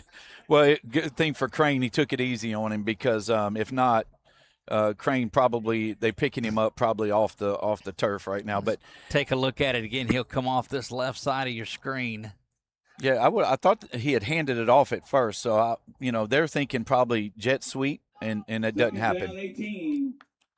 Back to work we go here. 2nd and 18. Handoff goes up the middle. He'll pick up just a couple, maybe 4 total on it. Yeah, great job right there by the young man from New Iberia, Lewis. You know, one of the things, Doug, number 50, Joshua Covington from Woodlawn's playing right tackle, and he's actually defensive lineman. So this is an adjustment for him on this right side. Well, and we saw that on day one with folks talking about positions and playing. Near handoff, going to come to the – oh, wow, what a catch. Put it where only he stepped out of bounds. Yeah, they'll bring that back. So it's going to be at the 40, just inside the 40. But you're right. That was a terrific catch by Aprilio Sterling.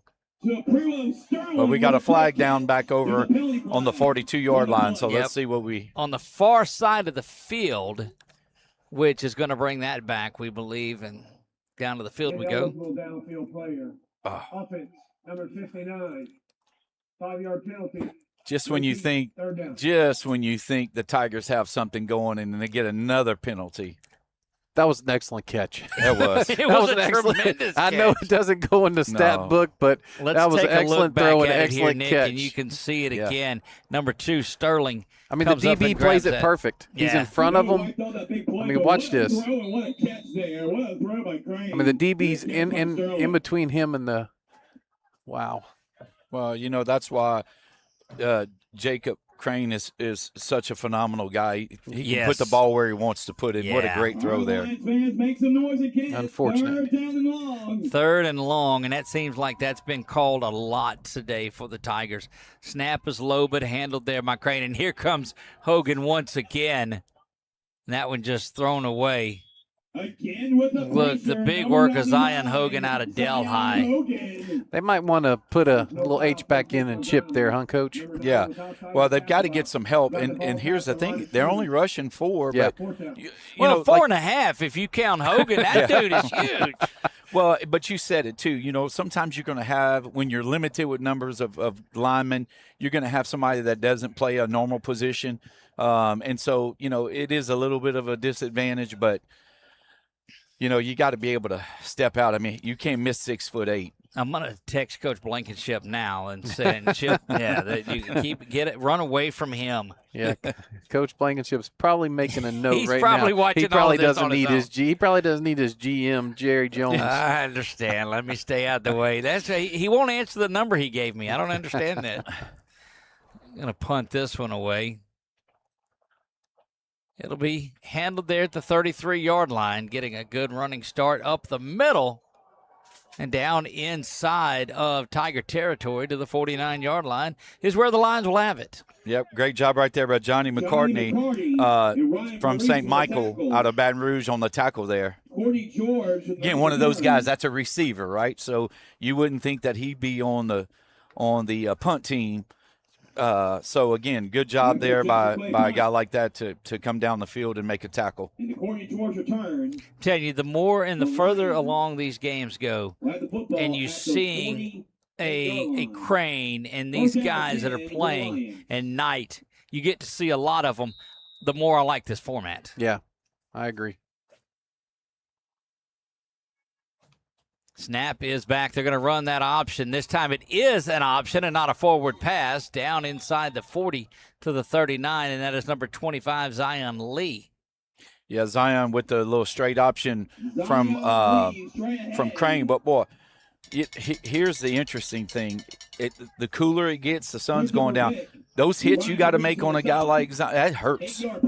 So you're going to see a little bit different as it goes along as far as the way they're going to hit him. Knight calls for it. Lee gets it back. No, Knight's going to keep it himself, and he'll get down near the 36-yard line and enough for a first down. Yeah, big hit by 51, Zion Miller. 51's Christian Miller.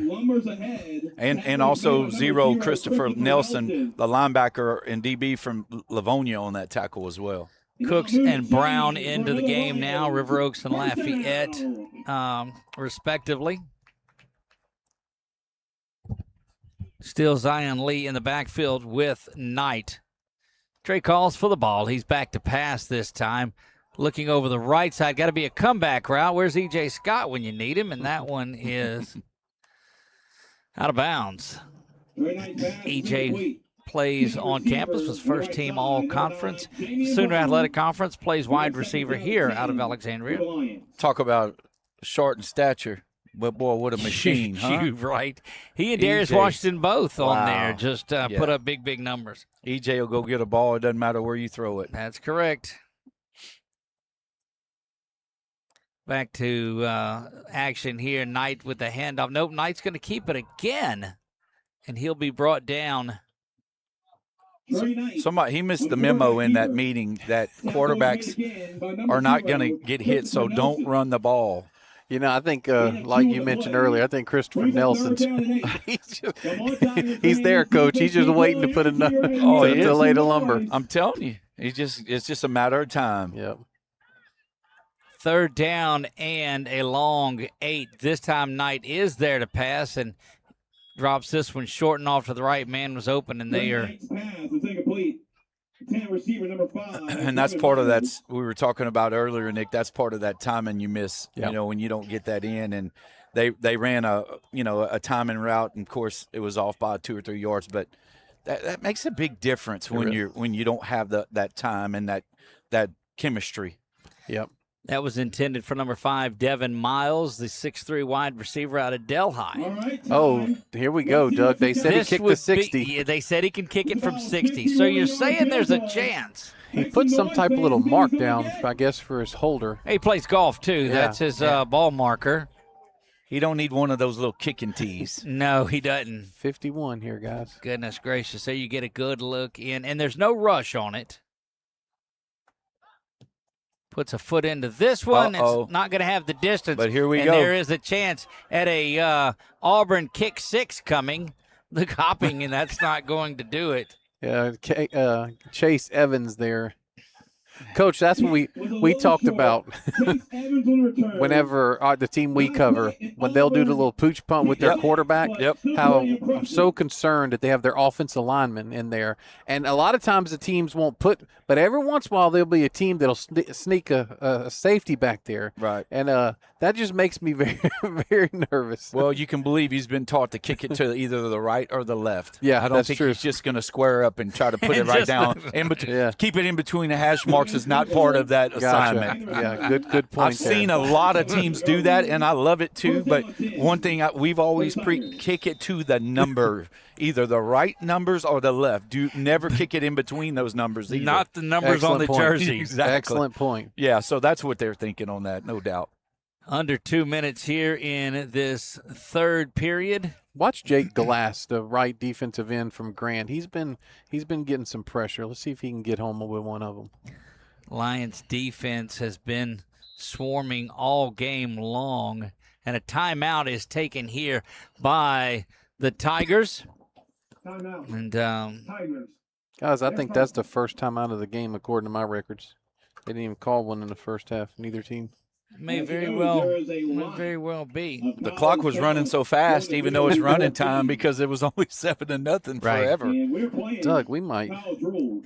Don't do it. jinx it. Okay. Just don't. I'm just not. First time in the booth, last time in the booth. Don't do that. Don't. I'm gonna take my heater and go home. No, don't do that. Just don't do that either. Don't. Just a reminder, we are in the heart of Louisiana, right in the center in Pineville on the campus of Louisiana Christian University. Big shout out to the Louisiana National Guard there for their work in helping these guys out at the barracks this season and the practice field that was there. Dr. Mark Johnson and Louisiana Christian University and all the help that they gave. Of course, head football coach Ben McLaughlin and his crew. There's a what a catch! You kidding me? Pass is caught there. Wow. Johnny McCarty. Johnny McCarty from St. Michael Christian School or Catholic School. Actually, Catholic School. Let's take a look at it again on the instant replay. What a grab! One-handed. And look, submit that tonight to You Got Mossed. Goodness gracious. And it was actually really good coverage by number 4. It was great coverage. I just thought the last one was a great catch. Poor Don Brooks from Palestine is probably saying, what just happened? What else can you do there? I was there, man. What just happened? There. Oh, and he was open again. That's that quick slant we keep talking about. Linebackers, they do the play action. Linebacker stepped up. He tried to dump it over. Well, he threw it too low to him. You got to get one up he's got to go get. Well, he actually did throw it up. Why is the clock running, Doug? It's inside 2 minutes. Because it's not the end of the fourth. Oh, it's third quarter. Excuse me. But that's why I asked. That's right. But when you're throwing it to the right side and you got 6'8" right there, Zion Hogan just puts his hand up. It makes a difference. Snap is back. That was completing a little duck under. Oh. Out for another first down. Something brewing here as McLean gets that one. On the open field. And now we'll move the chains for another Tigers. First down. Great job right there. Pitch and catch, little short route, and it looks like they're getting a. This is the end of the third quarter. Exciting third quarter, but the only one to get into the end zone were the Lions of team. I'll recruit the big dogs, Andy, and they are showing some business. We'll be back for the fourth quarter right after this. It's the Lions right now.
Start of the fourth quarter is here. Doug Gann alongside Nick Magnano, Thomas Scully, Brett Stallsby, Matthew Magnano, and Nick Morrow bringing you this one. Swung out to the right side, complete. But, guys, we'll go back to that third quarter play. And what a catch by Johnny McCarty. Oh, it's unbelievable catch. And here you think about the Tigers, it looked like they've come alive a little bit. They're finding the little soft spots in that defense that's played so well, and they've been able to move the ball. So they've got to get some points on the board right here on this possession, though. Well, here's a thought. Stay away from Hogan. Stay away from Caden Randall. They've moved Hogan to the right end, Coach. Yeah. They've moved Hogan to the right side. Well, that's perfect. I'd stay throwing to the right then. Are they hiding him over there? That one is complete, but caught quickly. Good work defensively. There he is. 33. Lucas Moss. Yeah. And you know that Coach Jimmy Hillman is smiling about that one too. He spoke very highly of Lucas Moss. Yeah, I saw him walking around earlier on the sideline. I think he had a young one with him. Might have been his daughter. So just I'm sure he's excited about watching one of his players. And we saw him last night come out because Bunky had 2 or 3 guys Yes. in the junior high, and he was out watching, and that says wonders about a head coach. 6, Lions fans, make some noise. Back to pass now, going over the top with it. Kind of knocked off his right. Did he catch that? Oh. No. Boy, that looked close. Gerald Watson was like, not on my side. Yeah. Watson from Jennings, I tell you what, he tipped it, and he almost tipped it right to it. He almost did. And so that was interesting. But you talking about Coach Hillman, think about it. He had some guys on the not on his team, they're on this team. Right. And so, be able to do that. But you're going back, he knows the importance of your feeder programs and all that. Right. And that's why you see so many coaches today spending time in their feeder programs as head coaches. They go and they're there to support those guys. And if anything I've learned as a head coach, that's what the most important thing is. And that's how you build those programs where you have success over time. And you even like Coach McLaughlin here, just recruiting local guys. That's right. You're going to get that support. Look, and there'll be a number of these guys out of this game that find their home here in Pineville. That one off. And I know it's unfortunate for the receiver, he didn't make the catch, but I'm happy for the young man from Escambia because he put 2 hands. Battle put 2 hands on the quarterback and then did this. Right. And he looks at the referee like he's down. And look, it's one of those, you don't want me to tackle him, but I will. Yeah.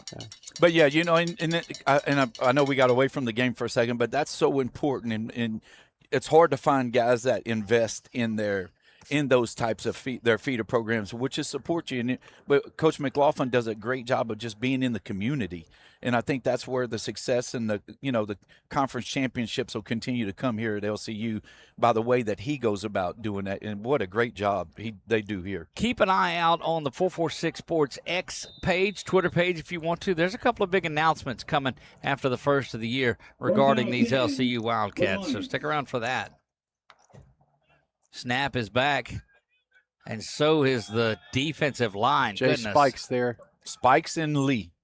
Spikes has been on fire since he came into the game there. And we've seen that. And Nick made such a good point to that if the difference between 5'10" and 6 foot is only a couple inches, but man, it makes all the difference when a coach is looking down the line. Yeah, because you think about it, in college, everybody's 6'2" and taller, and so it's unfortunate. It's not a very good fair advantage to him. That one goes off the left side. Zion Lee's got room to the corner, and boy, they're going to call a hold, and that one will come back. Yeah. Hold down the field is where they're going to call it. This is where you wish it was the NBA All-Star game, where they just they don't call any fouls or anything, because that's 2 great plays that have come back. But I mean, we'll go down on the field. Holding. Offense. Number 15. 10-yard penalty from the spot of the foul. Second up. That's probably the first thing that Daniel McDaniel has not done right today. Whistled for that hold down the field. And it'll be second down again, but it's marked from the spot of the foul, so they'll actually pick up 4 yards on that play and make it second down now and 9. With the penalty for the Lions. Knight hands off left side once again. Same man, Zion Lee. Big hit right there from the Madison Prep linebacker. Zion Lee on the carry. Yeah, Keith Joseph out there, if I'm not mistaken. Joseph. Look, you look up and down these rosters, and one of the big names that was in it was Ascension Catholic's Simon, who, most yards in a season, Nick? 3,900? Yeah, 3,950. He took over Xavier Ford's total from 2 years ago from Leesville. Strong lean to Clemson. We'll see how that goes when signing day rolls around. That one is complete. He kind of stopped and looked around. Again, ran right into number 14, Ryan Varsity from Madison Prep. The young man, Keith Joseph, the linebacker on the previous play from Liberty, 5'10", 200-pound linebacker, number 15. He's actually going off the field now, but that young man from Liberty High School out of Baton Rouge. You will see them up in Alexandria next season. Coach Jimmy Zachary, state champion coach at Opelousas, has made his way down to Liberty, and they will come up and play the Trojans this year. Snap is back tonight. He's got it. Handoff is to the near side. Clock continues to run at 9.5 to go in this one. Big Grove right there, but you look at Spikes, and Spikes just blew his guy up. He's done a lot of that. Oh, my goodness. I mean, we talking about 5'10". He just went up against Ian Wallace, who's 6'2". Let me tell you who don't care. Jay Spikes. Yeah. He will go. You put anybody in front of him, and his motor. You talked about Aiden Tate's motor. Yeah. That's Jay Spikes, and Nick and I have been able to see him the last couple of seasons. And you're in some guys. Ethan Reese. Oh, look at Caden Randall in at quarterback now. He was the backup in practice. He's going to run the Wildcat, and it would only be fitting if he got to the end zone right here and pointed over at Team Tiger. Caden Randall on the carry. So you want to beat your dad when you're going against him, but I don't think you talk a little smack to him, do you? No. Not if you want to eat. Not if you want to Not eat. if you want to eat, that's right. Because when you're talking to Marcus Randall, you're still looking up at him. to an NFL player. That's right. Oh, me. What a great lineage there with Eric and Marcus and now Caden and the work he's doing. Wildcat off the left side, and he is met at the first down marker. They'll give him the first and move the chains. On the carry. Yeah, that's Chase Evans. And Ryan Baris. And Ryan Baris. Randall's going to come off the field. And so this one winding down, and they will award the offensive and defensive MVPs to the team that does not come out victorious. Right now, you're thinking Team Lions are going to move on. Team Tigers will not be set to defend their championship, so there'll be a new champion of the Gridiron All-American Bowl. But we'll get your guys' thoughts maybe on an offensive and defensive player of the game.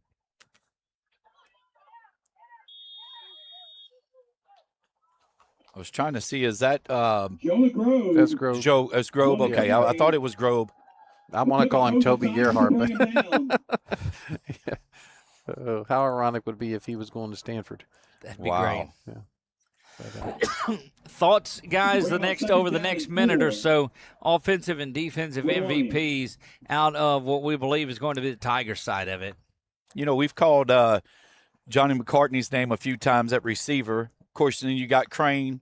That's on the offensive side. They're going to run the option to the near side, back to Grobe. Grobe trying to get back to the line of scrimmage and won't by about a yard, but go ahead.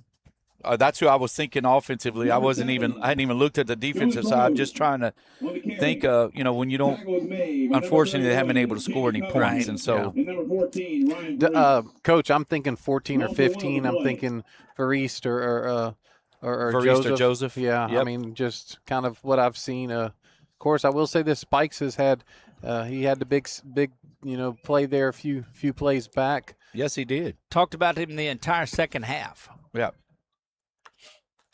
Snap is back there. Knight pump fakes.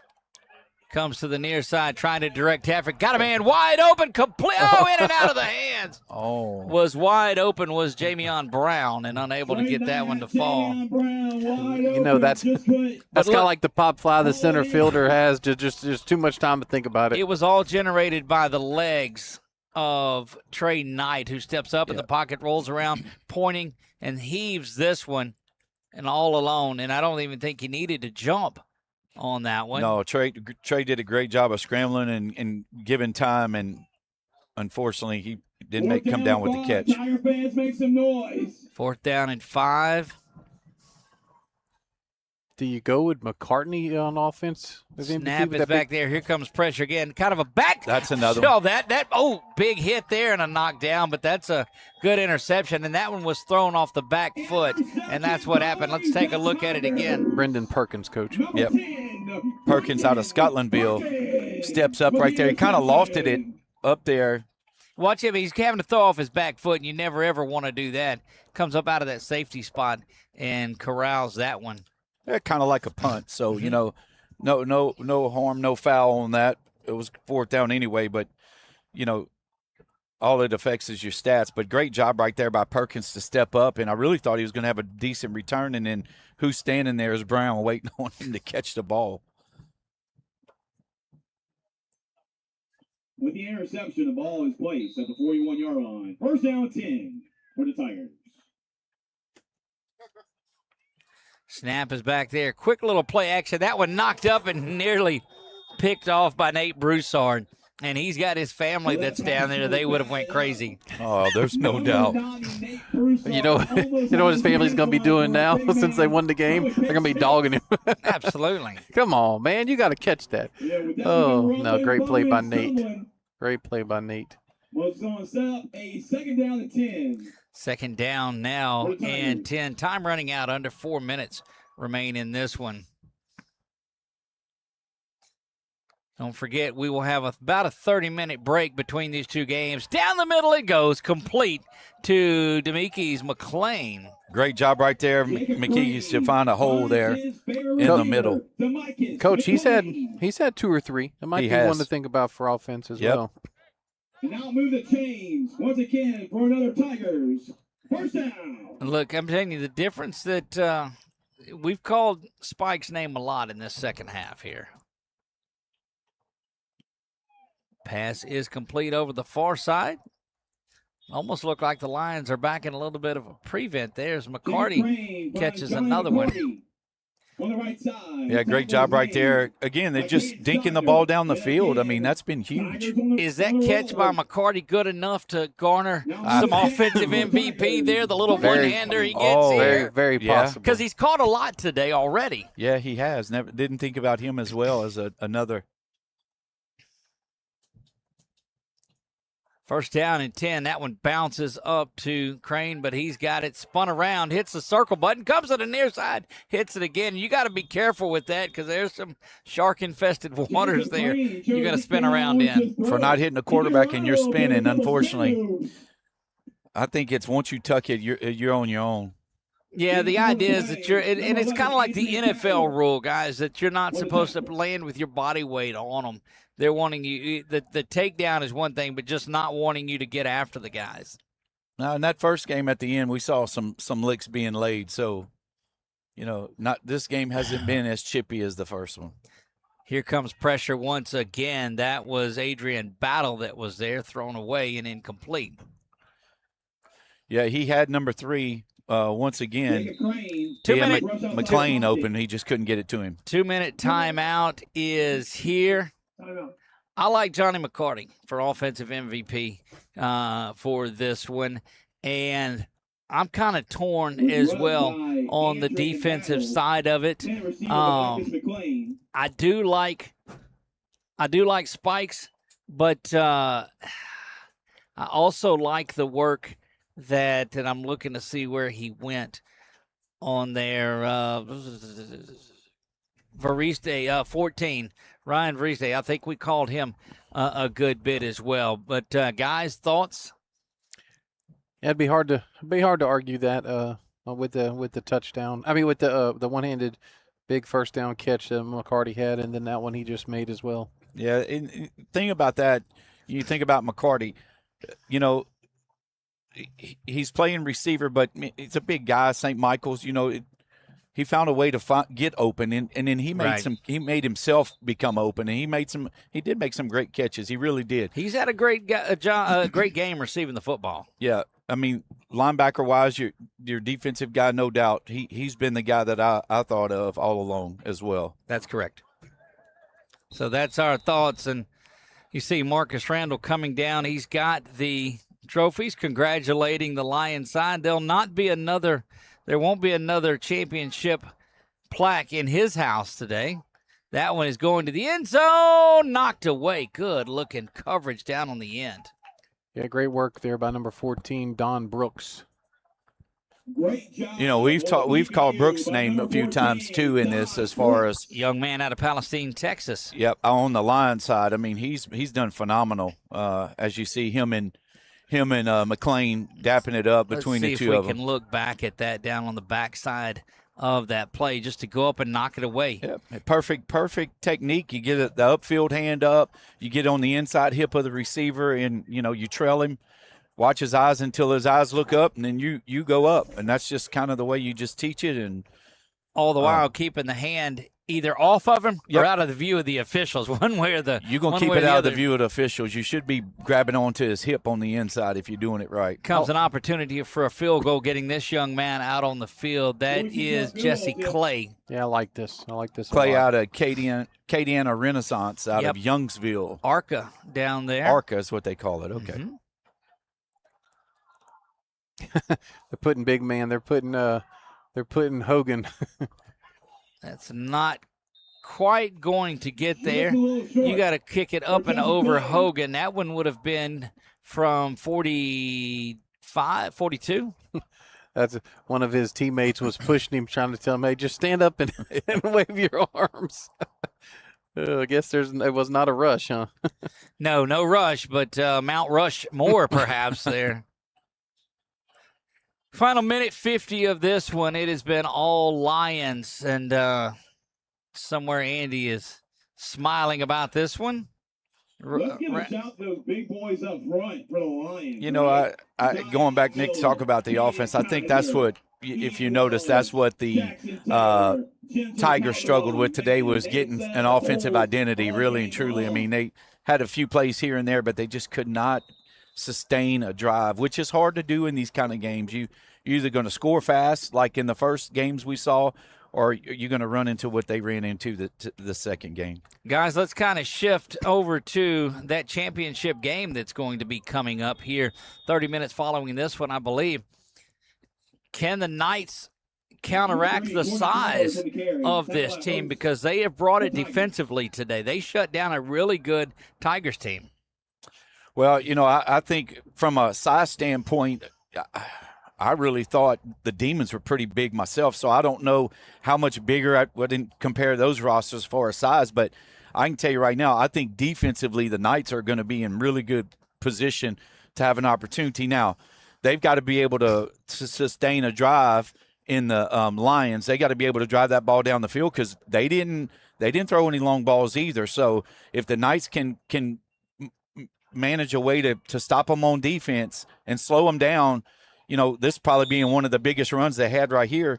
We'll He's see. just going to have a seat and rest Yeah, for the next going one. to sit down. But I think it's going to be an interesting game. I don't think it's going to be 21-0. Of course, we're only playing one quarter, so. And you're playing a regularly timed Right. 15-minute quarter too. Right. Well, and one of the things, Coach, because you weren't, we probably hadn't mentioned this yet, but the team that defers, they win the toss. If they defer, okay, they'll get the ball to start overtime if it goes to overtime. Right. That's one of the things. So that might be a critical thing, You might have to take the ball. Yeah, that's right. You may want the ball to try to have that first possession, but if it ends up a tie, then the team that deferred will end up with the ball first. And I think they're playing sudden death. Yes, on that's that. correct. First one to score in a sudden death. Okay, so it's like the old NFL rules. Not in the Correct. first 15-minute quarter. It's Correct. not. They'll play a full 15-minute quarter. If it's it's tied- tied, Oh, I got you. they'll flip. Okay. And it's No, sudden they won't flip. Well, The- the team that got, it's sudden death at that point. I got you. Yeah. So that was one of the keys that they talked about at the draft was if you defer because you think that you may be the one who gets the ball to start the overtime period. I got you. I'm not sure. What was the timeout for? Do we know? I don't really. It's probably to get him in there running. Nice run for Owen Martin. Well, I got some excited fans in front of us, so that's a good thing. When you have these games, you kind of get lost in that. That's what I do like about this format. You guys said there was only 2 teams, but to think about having 4 teams and you got that many men playing Yes. and having the opportunity, your parents get to see them truly play. They put that work in, so it makes a difference. That'll do it. 21-0 final score. All we're waiting for is the MVPs, and our vote was McCartney and Variste, I guess. Is that how I'm saying Yes. that? Yes. Variste there. They'll shake hands. And Nick, you talked about it again. This team is well loose. They're ready to go. And And You're your gonna have team's to your get team's loose. been over there eating ice cream and nachos and They went out to chili, eat. hot chili chocolate cheese and fries. such. Yeah, but it's been. Well, you heard Aiden said my mom and dad took me out to eat. How's that going to feel? I don't know. So we'll have one more 15-minute. Well, we'll quickly stay with the announcement of the MVP, and then we'll stop this broadcast and start our next one and get ready to crown a 2025 champion. We'll have the award presentation for Team Tigers, and then after that, let's get the party started with some championship football.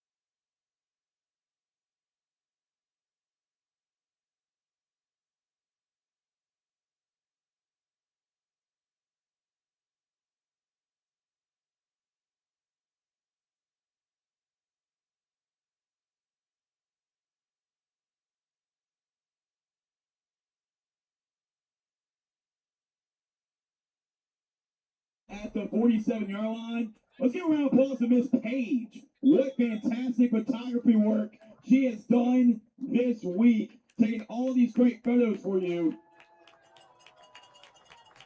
Quick Shots Photography, she's done an awesome job this whole week. Thank you so much, Miss Page.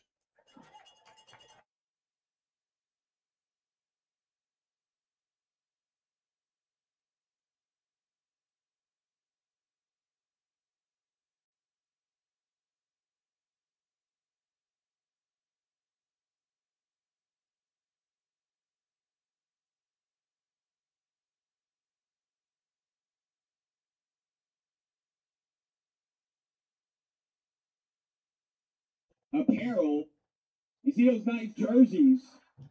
Those are really good looking jerseys, right? Terrence George does an awesome job at Ultimate Apparel, official uniform sponsor of Gridiron Football. And you can get some Gridiron Football gear, All-American Bowl Game apparel gear today. Shirts, hoodies, and more. Make sure to go visit Terrence. He'll get you hooked up.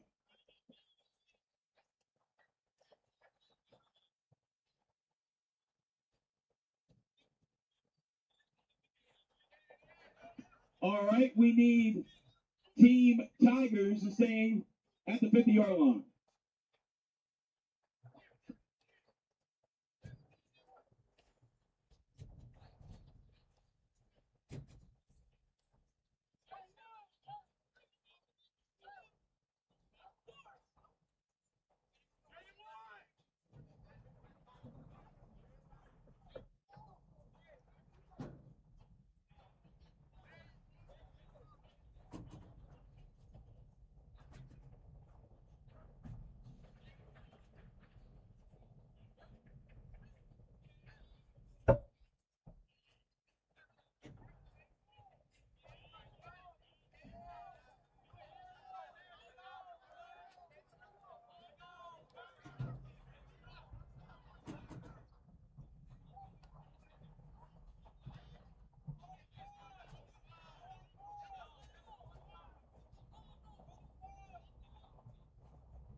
All right, time to give away some hardware.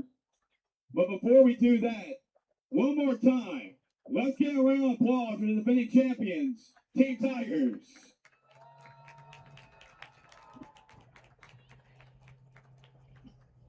Head coach Tyler Lewis doing a great job with his team and his coaches with these guys this past week. And giving out the Gridiron Football MVP trophies tonight is former LSU Bluegrass Miracle quarterback, Marcus Randall.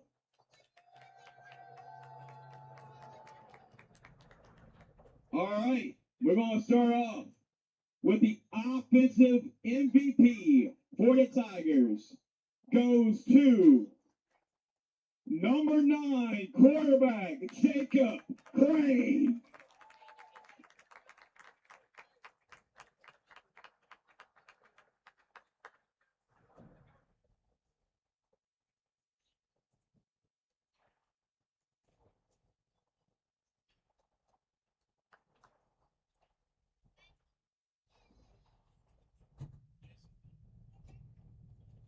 All right, time to give out the defensive MVP for the Tigers. That goes to number 14, Ryan Burris.